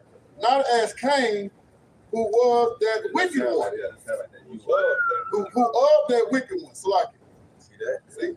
So it showed you that the same spirit that came is in these Edomites today. Was back then, before it was three different classifications of men: the son of God, which was the Israelites, and the son of man, which is the heathens, and the son of the wicked. Okay, and it's the Edomites today. All right, verse 12. And not as Cain, who was of that wicked one, and slew his brother, and wherefore slew he him, because his own works was evil, and his brothers righteous. Yeah, going back to the beginning. So back in John 8 and verse 44, it say, because there is no truth in him, when he speaketh a lie, he speaketh of his own. Right, and then it tells us in John, 1 John, the 2nd chapter, the 21st verse, it said there is no lie of the truth. So if you mix, even when Esau tell the truth, he mixed in lies with it. So now the truth is contaminated. The whole truth that he told, or any truth that he told, is now contaminated. Just like with the serpent, which is just going back to the same, the serpent in the garden. It say he was the most subtle beast in the field, meaning in the world, right? And that's the same spirit that was in Cain, the same spirit today that's in Esau, right? And it said, and what did he do? He told the truth and he lied. When Eve went to him, or when he came to Eve, and told Eve that she could partake of the tree of knowledge of good and evil. Yeah. He told her that you can partake of this. Well, if you're going to read the account, he told the truth and he also lied. I'm not going to get all into it right now. Let's continue. He said, when he speaketh a lie, he speaketh of his own, for he is a liar and the father of it. The father of lies. So now going back to the account with Cain before the Most High. Go ahead. This is Genesis 4 and 9. And Yahweh said unto Cain, where is Abel thy brother? And he said, I know not. He couldn't tell the truth. Even if that thought came in the back of his head, the Most High already got him wired to lie. See? Go ahead. He says, am I my brother's keeper? Then he got disrespectful. Yeah, that's that pride. Then he showed pride. He stuck his chest out at the Most High. Yeah, we gonna see where that gets you. See where that get you. But see, this man been prospering. Now he's not. Until that in Psalm the 50th chapter, just everything been going his man's way. And he's like, okay, well shit. I've been doing all this wickedness and the Most High there's a God, he ain't put a stop to it, so he must be with this. That's supposedly if you read Psalm 50 in that portion, that's what it's saying. You know? Well, go ahead. This is Genesis 4 and 10. And he said, what hast thou done? The voice of thy brother's blood cried unto me from the ground. Right. Meaning the blood didn't come up out the ground and then start speaking or crying. It's talking about his spirit. Was in the spirit. Abel was in the spiritual realm crying for justice. Now let's go back to 2 Ezra 15, where you left off.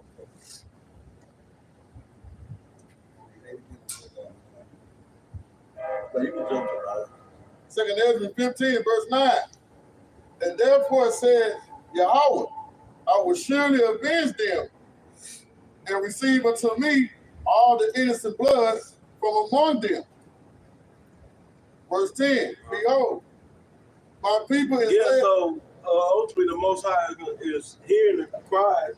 It's a prophecy has to be fulfilled before the Most High brings the justice. Justice will be served. Okay? He said right here, so I will surely revenge them. So verse 10, behold, my people is led as a flock to the slaughter.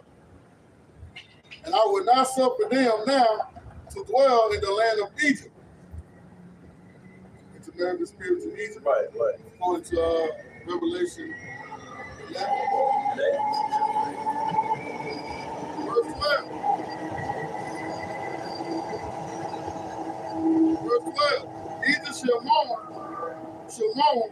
and the foundation of it shall be smitten with the plague and the punishment that the Most High shall bring upon it. That's the stage we entered into, where the Most High is going to bring the plagues. And let's get 2 Ezra 16. Let me give you the verse. And the missiles is a plague too.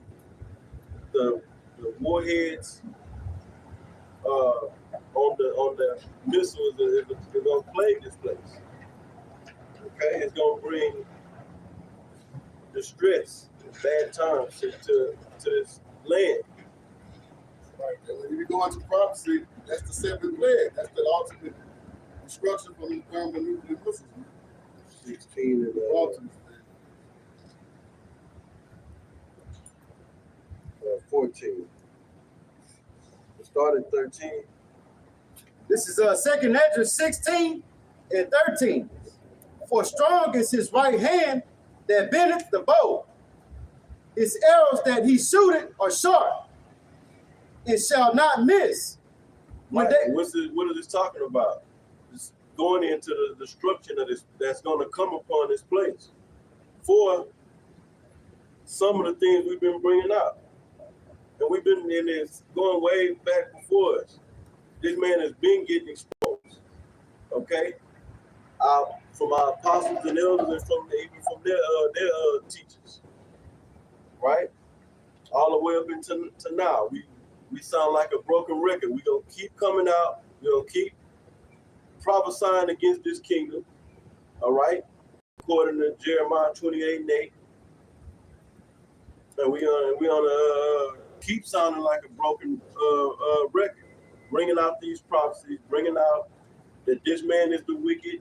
And that this place is going to be destroyed. That's what time we're in. You see? It even tells us that in 2 Thessalonians. You know? Go ahead. It says, when they begin 2 Thessalonians, the 2nd chapter. Go ahead, brother. When they begin to be shot into the ends of the world, behold. Like these arrows, this is symbolic talk for the missiles, thermonuclear missiles, not tomahawks. All right? Go ahead, brother. This is 2 Ezra 16 and 14.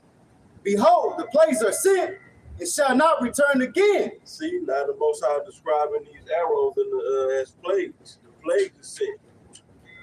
Because what it's going to do. Well, what they're going to do. 200 million of them. Matter of fact, according to Revelation, the 9th chapter, 200 million missiles or warheads would annihilate this place. Total annihilation. And this is where our faith is at. We're looking and patiently waiting for this to happen. We want to be up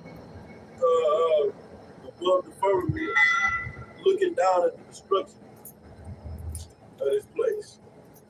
We're looking to be delivered and watch this place burn. The scriptures tell us in the Apocrypha that I think it's the number one thing that makes a man happy that makes the Most High happy is to see the fall of his enemy. Or man, I'm sorry. Yeah. Man. To see the fall of his enemy. I believe the second one was like a man that gets to have joy with his children. Okay, so we're looking to see, we're witnessing the fall of our enemy, but we want to see the total, when this man is brought down to rubble.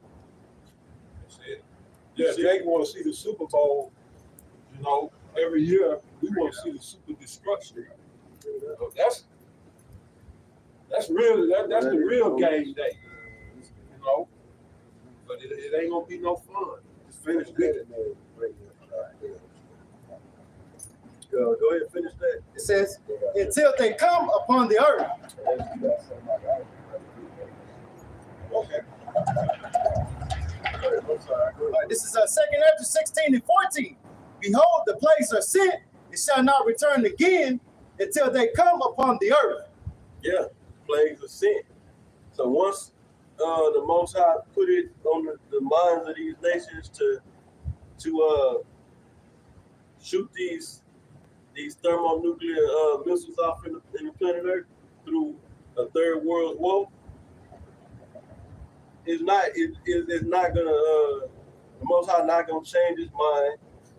The so-called white man is not gonna win in the end, because in the movies, that's the only time he wins. In the movies, America never loses, except in that. No, you know it's one. I like this movie. I think it's called The Day After Tomorrow.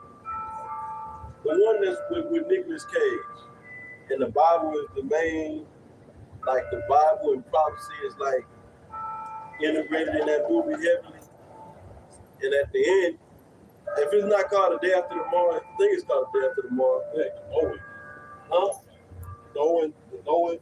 That's it. It's Noah. Okay, that's it. Noah. With Nicholas. Yeah. Yes, okay. Salakia. That's right. It's Noah. And at the end of the movie, everything is that what's it called? That sweeping yeah. But it was no, it didn't give us a scene of a comeback or a burden of whoever survived from the blast, you know. So once the Most High give the order of destruction for this place, that's it. Esau not gonna come up the winner and this great hero, and when it's all said and done, you can't go get the Avengers. What's the guys in Marvel Comics? Yeah. The Avengers assemble, get the Hulk and Iron Man and the rest of them guys. Doctor Strange. Doctor Strange is not gonna save this place. It's only your imagination. Right. We gonna be the hoax, but you ain't gonna be able to. Nothing will be able to destroy us. If we are, you know, that number, then certain brothers are gonna get power. Ultimately, we're gonna get that power. The scriptures say that we should be changed in the twinkling of an eye. 1 Corinthians 15. Indestructible bodies. Can't die. Immortal bodies. Yes, all that. I do that. Yeah, read that real quick. Job 18 and verse 5. He said, yea, the light of the wicked shall be put out. Right, and so there's going to come a time, as the brother was speaking about earlier, how Satan is going to just leave him out there at one point. And the Heavenly Father is basically going to give Satan orders. Okay, that's fall back. And Esau going to be out. That's why when you go into Job, the 20th chapter, it explains that when he's about to fill his belly, and he's going to be in straits, pretty much. Right, because Most High is going to put that light out. Read it. Yeah, and they say he's going to basically rain destruction down upon him. Go to with Job 20, brother. Go on some of that. Well, you go into like it's also in Isaiah the 47th chapter, when the Most High marked him about his sorceries, his stargazing, the whole church. You know, he gonna fail it. Yeah. You know, so his left hand power ain't gonna work no more. Stand now with God in Yeah, right. That's a good one too. Yeah, that's right. Read that, bro. Job 18 and verse 5. Yea, the light of the wicked shall be put out, and the spark of his fire shall not shine. What is Isaiah 47, bro? I would say stand now with God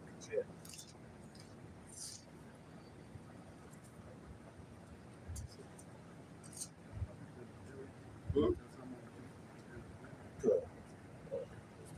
Okay. Isaiah 47 verse 12.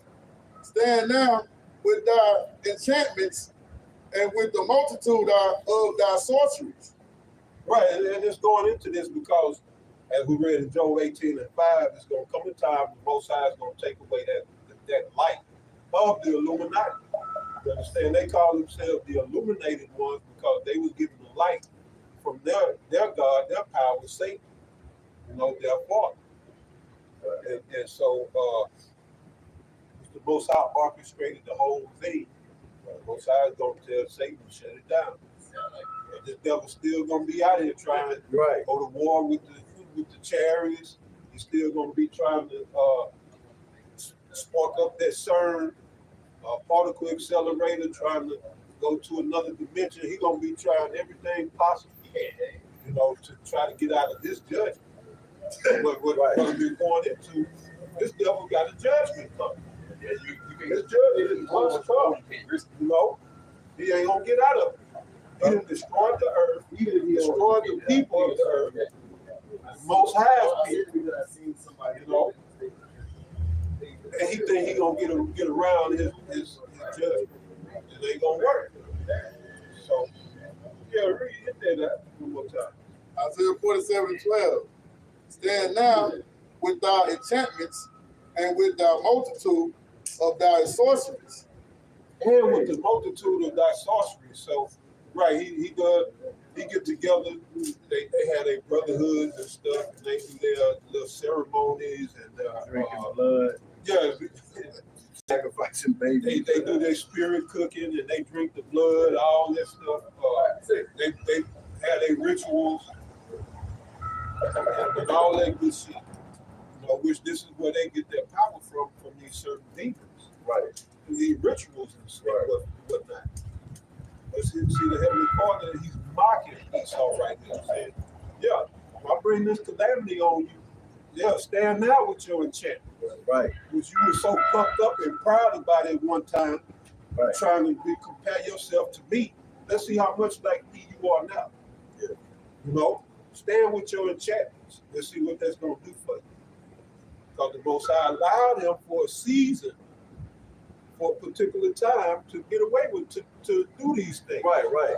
You know, have them ceremonies, the rituals and all this in his lodges and his inner circles, Right. within inner circles, and all that shit that they be doing behind closed doors, which is now out in the open. That's the first part of the Most High putting out his light. Pursuant to 2 Thessalonians 2 and 3. Yeah, That man of sin must be revealed. What you gonna say? I'm not gonna say the Most High had to fulfill or show the left hand side in the earth. Oh yeah.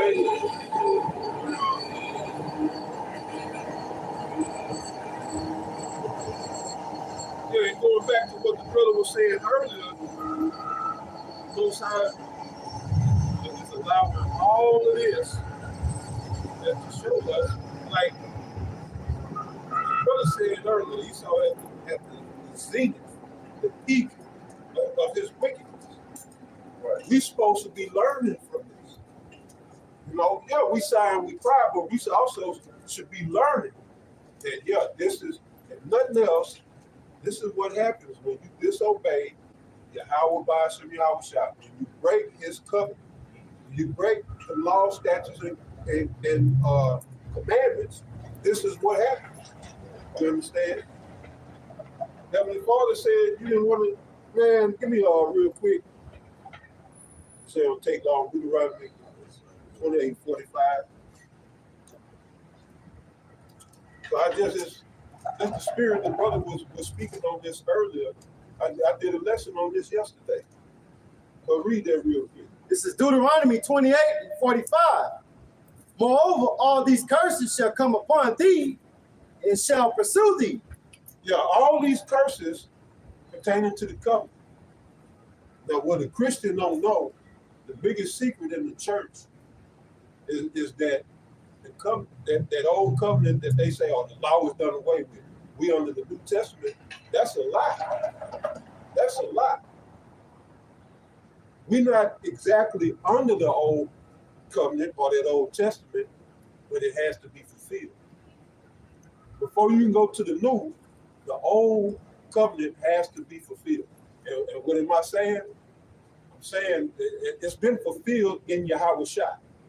So unless you in Yahweh Shai, you won't fulfill that old covenant. So it's fulfilled in Yahweh Shai. If we're in Yahweh Shai, then we fulfill that old covenant. And as the brother has stated one day at camp, this is that we under that grace right now. So we're not exactly under the first, but we're definitely not in that next one. Because shit, I'm out here, I can't hardly breathe right now. My head, sinus headache. That ain't see, the new covenant. That ain't gonna exist.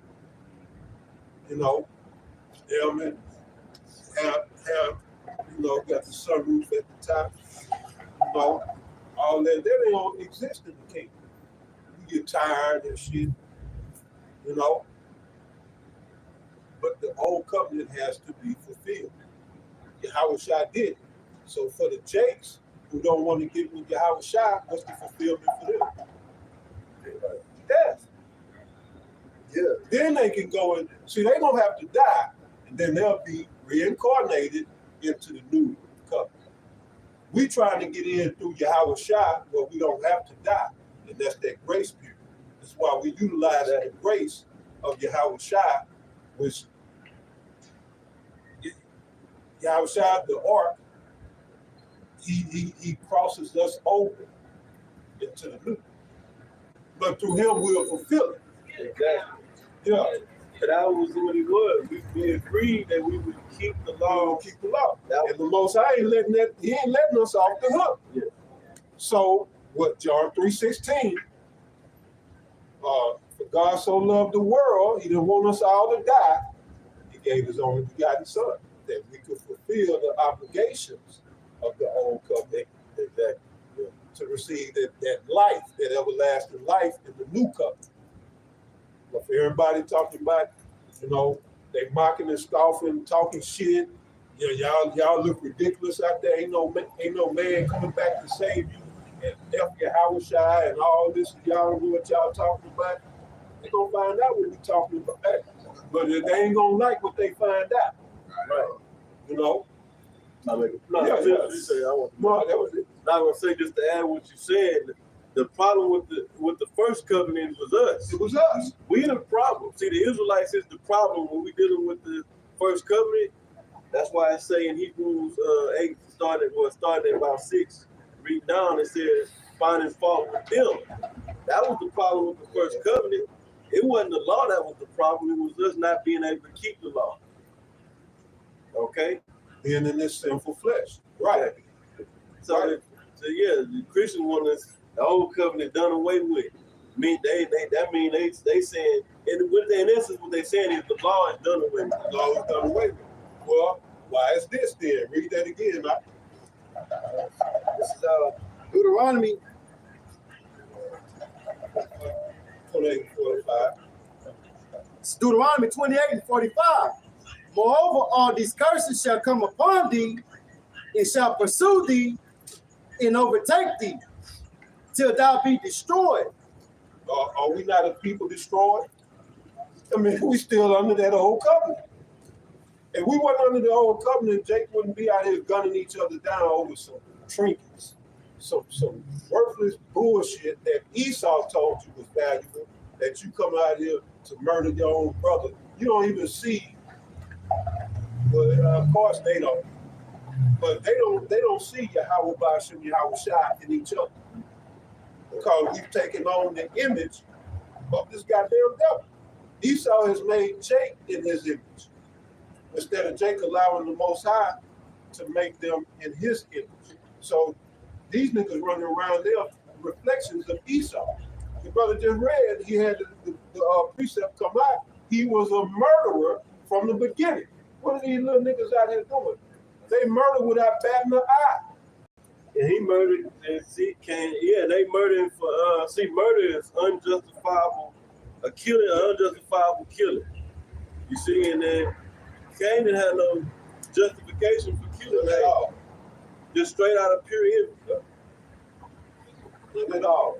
Yeah, out of envy. Yeah. These niggas out here killing each other for covetous, right? And envious. But he killed Abel for nothing. And that's what Jacob's doing. Yeah, he's killing for nothing. PMB didn't check in, or whoever these Rondo, the partner, whoever, he didn't check in. All this shit. Yeah. Jake is taking their brother's life to get a strike. To get into a game. And this shit they started put that out in the 90s, that song Just to Get a Rep. Yeah, he spoke on that. And back then it wasn't even that bad. It just depended on what little clique or area you was in. Now this world, nationwide, Jake-wide, to where these niggas is killing just to get street cred. You know? That's dangerous. But yeah, read on. It says, because thou hearkenest not unto the voice of Yahweh thy power, to keep his commandments and his statutes which he commanded thee. Go ahead, bro. It's 46. And they shall be upon thee for a sign and for a wonder, and upon thy seed forever. Those curses will be upon us for a sign and a wonder, and upon our seed forever. And it's the seeds that's out here that's rambunctious. They just buck wild out here. You know what I'm saying? So if we wasn't under the old covenant and the law was done away with, why are we still seeing the results of us breaking the covenant? We still see it. And if the brother was to read on, y'all done read Deuteronomy 28. Well, the brother just read. It's a sign and a wonder. You go into that word for sign, it's the Hebrew word I. And it's a laundry list of definitions, omen, signal, and the very last one is said proof. So the curses are proof of who the Israelite, who the covenant people are. Right. It's the proof. And not only who we are, but that we are still bound by the oath that we took with the Most High. He's not letting us off the hook. Right. Yahweh Shai and his grace is the only way to get out of that covenant that we made. Right. The part of the basically the old covenant don't apply as far as we're not being judged by the law. No. We have been given grace. Because under the old covenant, you break the law, then you got to deal with the penalty. Except in special cases where the Most High can supersede his own law. Like with King David, as an example, King David committed adultery. But that was the law, so you put to death. But so we're not judged by the law at this point because of grace. Yeah, and we're not under the Levitical priesthood. Yeah. We under that. We're under the high priest Melchizedek. Actually, when you come into grace, when you come into this truth, we learning about this new priesthood under that order of Melchizedek, the water. We all been made priests. That's why the Apostle pushed this word. You've been in this thing long enough, you got a good understanding, a good comprehension of what this thing is. he then went into that the week before last. He was talking about this should be, there's 1,000 live know the truth, this should be 1,000 cancers. I'm paraphrasing. Yeah. Under the order of Melchizedek, we've all been deputized in a sense by the Holy Spirit to do the work. But yeah, that was pretty much. Read a little bit more just for proof. This is Deuteronomy 28:47. Because thou servest not Yahweh thy power with joyfulness and with gladness of heart for the abundance of all things. Therefore shalt thou serve thine enemies, which Yahweh shall send against thee in hunger, and in thirst, and in nakedness, and in want of all things. Right. Oh, that's all we need. That's all we need. And again, I just was speaking on that. At one point, before we came into the marvelous light of Yahweh Shai, we thought this man, he was, you know, it might have been some of them was bad, but then some of them was all right. Like he went to school with old Billy, right, and old Jed, you know, and they was, you know, they'd give you a little food at lunch. You know, they come to school. They didn't eat the school lunch. They had the lunch. Yeah, they gave you half of their head. They give you a piece of ham sandwich. Yeah. Yeah, you like, you know, Andy, he all right. You like old Andy. But you just thought it was some of them. Hey, you played in team sports. Right. And then you had a chaplain or whatever they call it, where they used to. And then you got all these, y'all in that spirit of wacky-tacky Christianity, holding hands with whatever sport it is. You got all the white Edomites, Jakes, whoever else. I really thought they was holding. Yeah. Well, you gotta love them. They're your brothers. Other than you, go ahead. When you come into this light, you realize that's the devil. That's right. The enemy. Who we are. We are under the enemy. And then the Holy Spirit started pulling back that veil on this devil. You see him more and more for who he is. This man's a goddamn devil. Really, everybody should see that. Right? He spread the skies. People look up. It's a nice cloudy day. At least that's chemtrails. Jake doing a tribute. Jake think it's okay. It's the cops and a few bad politicians. No, it's the whole nation of Edom. It's not the skin color. We're not talking about any so-called white person you see. If it's the Edomites. If you're Edomite, then it's the whole, they the problem. All Edom. You know, but it's really the elite banking families, right? But Esau have the same, the average Joe Blow, six-pack Joe, he has the same spirit in him that the elites got. Exactly. Because if the elites say, you know what, I want to bring you in on this and elevate you and bring you in on world agenda and make you somebody, they would turn it around running. They just fit right in and wouldn't miss a beat. Yeah. They would have no issue selling you out, stabbing you in your back, you know, all that old wicked rough shit. They wouldn't have no problem. You know? But yeah, we are under our enemy and destroyed right now. You can't even though average Jake, you gotta admit we destroyed. You know? Here it is, man, for us to really kind of have a little something as far as in this society, you got to play sports or some type, you got to entertain this white man. Yes. You got to entertain him. And he'll put you up on the pedestal. And that entertainment got to be toward his agenda, though. You got to rap about killing, you know, like the little chick. Talking about she got murder on her mind. See, and they pushed that. I heard it on the radio. I really don't listen to the radio, but it was on. I really wasn't paying attention until they brought attention to the lyrics. I was like, damn, that song is atrocious. Yeah. That's horrible. She talking about aborting children. You know, just out here living reckless and wild, doing what she want to do. And if she don't got the plan B, she going to the abortion clinic to kill her offspring. That's the earmarks or the indications of a people destroyed. You don't even like what you produce. That's hard. You don't even like what comes from you. You know, that's a deep-seated. That's a deep-seated self-hatred. Right. And then self-hatred. On top of that, they don't want to see women don't want to deal with no responsibility. No responsibility. I believe she shot that video in front of And she was by Planned Parenthood. Oh man, sick. That's a sign of a sick. They're twerking in front of Planned Parenthood. See that? That's the culture. That's there. That's the culture of we are a people destroyed. If I bring this baby, if I allow this baby to come out into the earth, then I'm gonna be responsible for it. I can't hold and be I can't run them streets. I can't run the streets like I can't hold.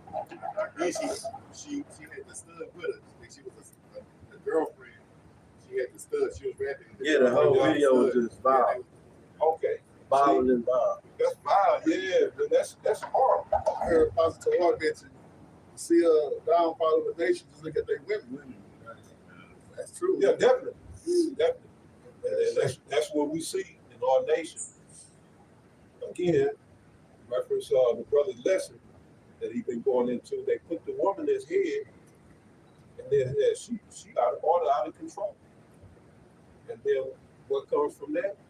Destroy, because they the one raising these children. That's why the children don't have no morals, no scruples, they don't have anything positive about them. Again, that self-hatred is in them. That's why they see each other as like the old boy came through here a while ago. I peeped him out. He came through here walking like this. Who drink their water? He drinking his water like this so he can show it. He drinking water like this. Nobody. You drinking water like that. He got his arms up and shit. But then I peeped him. He got down there. He started walking normal. But see, we do that in front of each other because we look at each other as the enemy. So he got to, like somebody gonna do him something, bro. We don't have no love amongst each other because we don't have love for ourselves because we think that this is just a book that the white man wrote. But when you get in this book, it teaches you self-love. You know, when you get that self-love, you can learn to love your brother. Yeah, they love the nation. What, brother? They're keeping the law, statutes, and commandments. You get self-respect and self-love, and then you, in turn, you return that to your brothers. And you really learn to have more love for your brother than yourself, but it's really mutual or equal. But anyway, yeah, we curses on us, man, for a sign and a wonder. And the whole world, well, overseas, a lot of people know we the Hebrew Israelites. We have people walk by the camp and see the sign and they say, yeah, I know. Or, you know, man, remember that Edomite? Years ago. Well, it was the one, particularly Edomite. He was in passing, walking, and he looked at that sign and he stared at the sign for a period of time, and he was in awe. I mean, he was amazed. He couldn't believe it. He said, how did y'all find this out?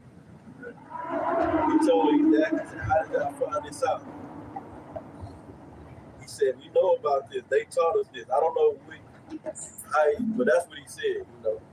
He said he was amazed at how did y'all find it? Well, we found out through Yahweh, the spirit of Yahweh Shai, setting up the prophets in these last days to wake us up to our nationality. She's all prophesied in the book. So a lot of people overseas know. The people that need to know, they don't want to know, and that's Jake. And then you tell them, they don't even want to hear it. They don't want to be the special people. They don't want to be the apple of the Most High's eye.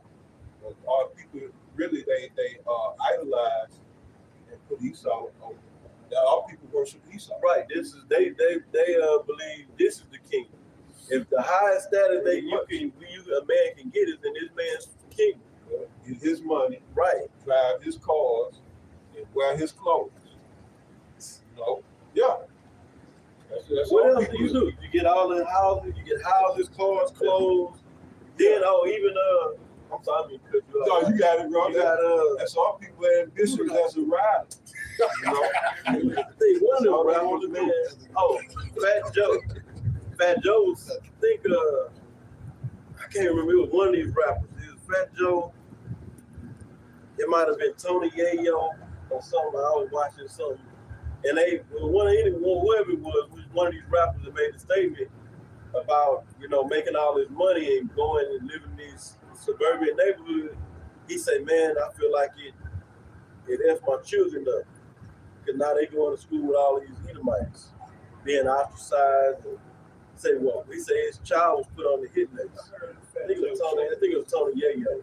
He said his daughter was put on a hit list. Edomite put his daughter on a hit. He had a whole list of who he wanted to kill, and she was on it. But he just saying, like, you know, I done got up and made all this money, and we supposed to, we talking about Jake thinking this, subconsciously, this is good as it get. It's the king. But then you gotta watch your children be destroyed. Sending your children off to private schools, and that just further destroys it. That makes it worse for them than being in a public school.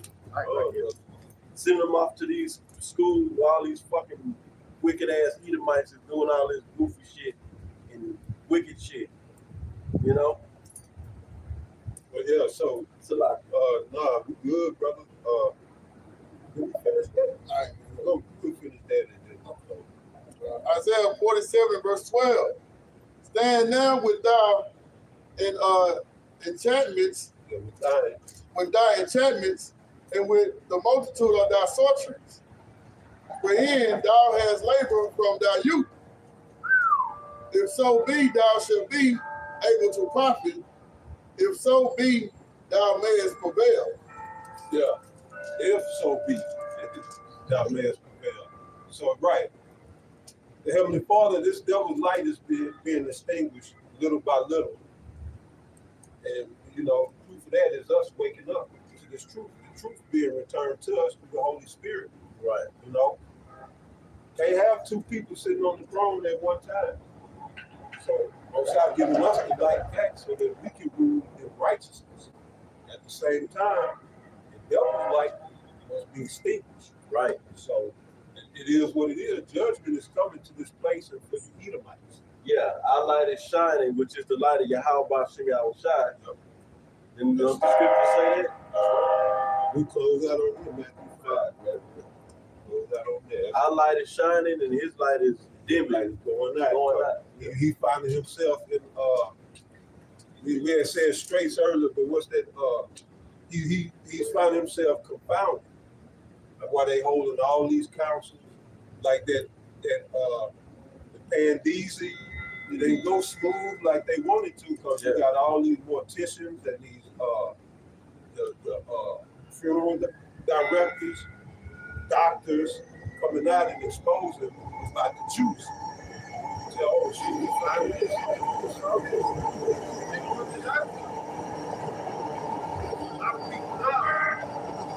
Some that took the juice, they say, hey, take them boosters and shove it up your ass. You ain't right. And those of us who knew better from the jump, we try to stay away from all that shit, but it sheds. People that get the juice, it sheds. So in other words, they become viral factories. They produce the shit. They get that juice, they produce that spike protein. And like, if you get close quarters with somebody that's been juiced up, you fuck around and get that shit. That's how he self-designed. They call it shedding. Look up shedding. You know? So yeah, we close out on St. Matthew 5 and verse 16.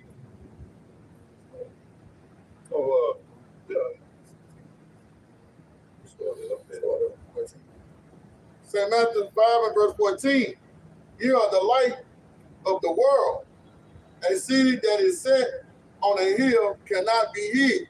That world is the world of Israel, cosmos in the Greek. So we are the light of all people. We ain't the light for everybody. Our message for these heathens, you going into captivity. Right. That ain't gospel for them. The gospel for us. And we got a kingdom coming in everlasting glory. All right? That's the good news. Good news is Yahweh shall come to deliver us from the hand of our enemies. And we'll be the light to the world. We're going to show, even though this is talking about being the light onto the nation of Israel, we're going to show them the way to live correctly on the planet Earth. Yep. When Yahweh shall get everything established, we're going to be like the new sheriffs in town. Government officials. Yeah, we're going to enforce that law. Yeah. Well, we're going to sit as judges. We're going to sit as judges, and we're going to have taskmasters under us enforcing the law. And anybody that any conflicts come up, that's what we're going to be sitting on thrones for the judge. We're going to be judging these other nations. That's where Esau get his whole constant government. Exactly. You got the three branches of government. The legislative, the executive, and judicial. So so we gonna be all of that. We ain't gotta write laws. The laws already is. Yeah. We don't gotta repeal and revise and all that type of stuff. We got the law, so we're gonna officiate the law. We're gonna be the judges. We're gonna be the Supreme Court of this planet. 1 Corinthians 6:2. Yeah. Know ye not that the saints shall judge the world? Right. Go ahead. Verse 15, St. Matthew 5 and verse 15. Neither do men light a candle and put it under a bushel. That's right. But on a candlestick, and it giving light unto that are in the house. To all that are in the house. So it's dealing with a house. So how you know that world ain't everybody. That house is the house of Israel, the elect. Go ahead. Verse 16. Let your light so shine before men, that they might see your good works and glorify your Father which is in heaven. Yeah, so there you go. That just the fact that Esau is being exposed, especially by his own people, that their tongue falling upon themselves,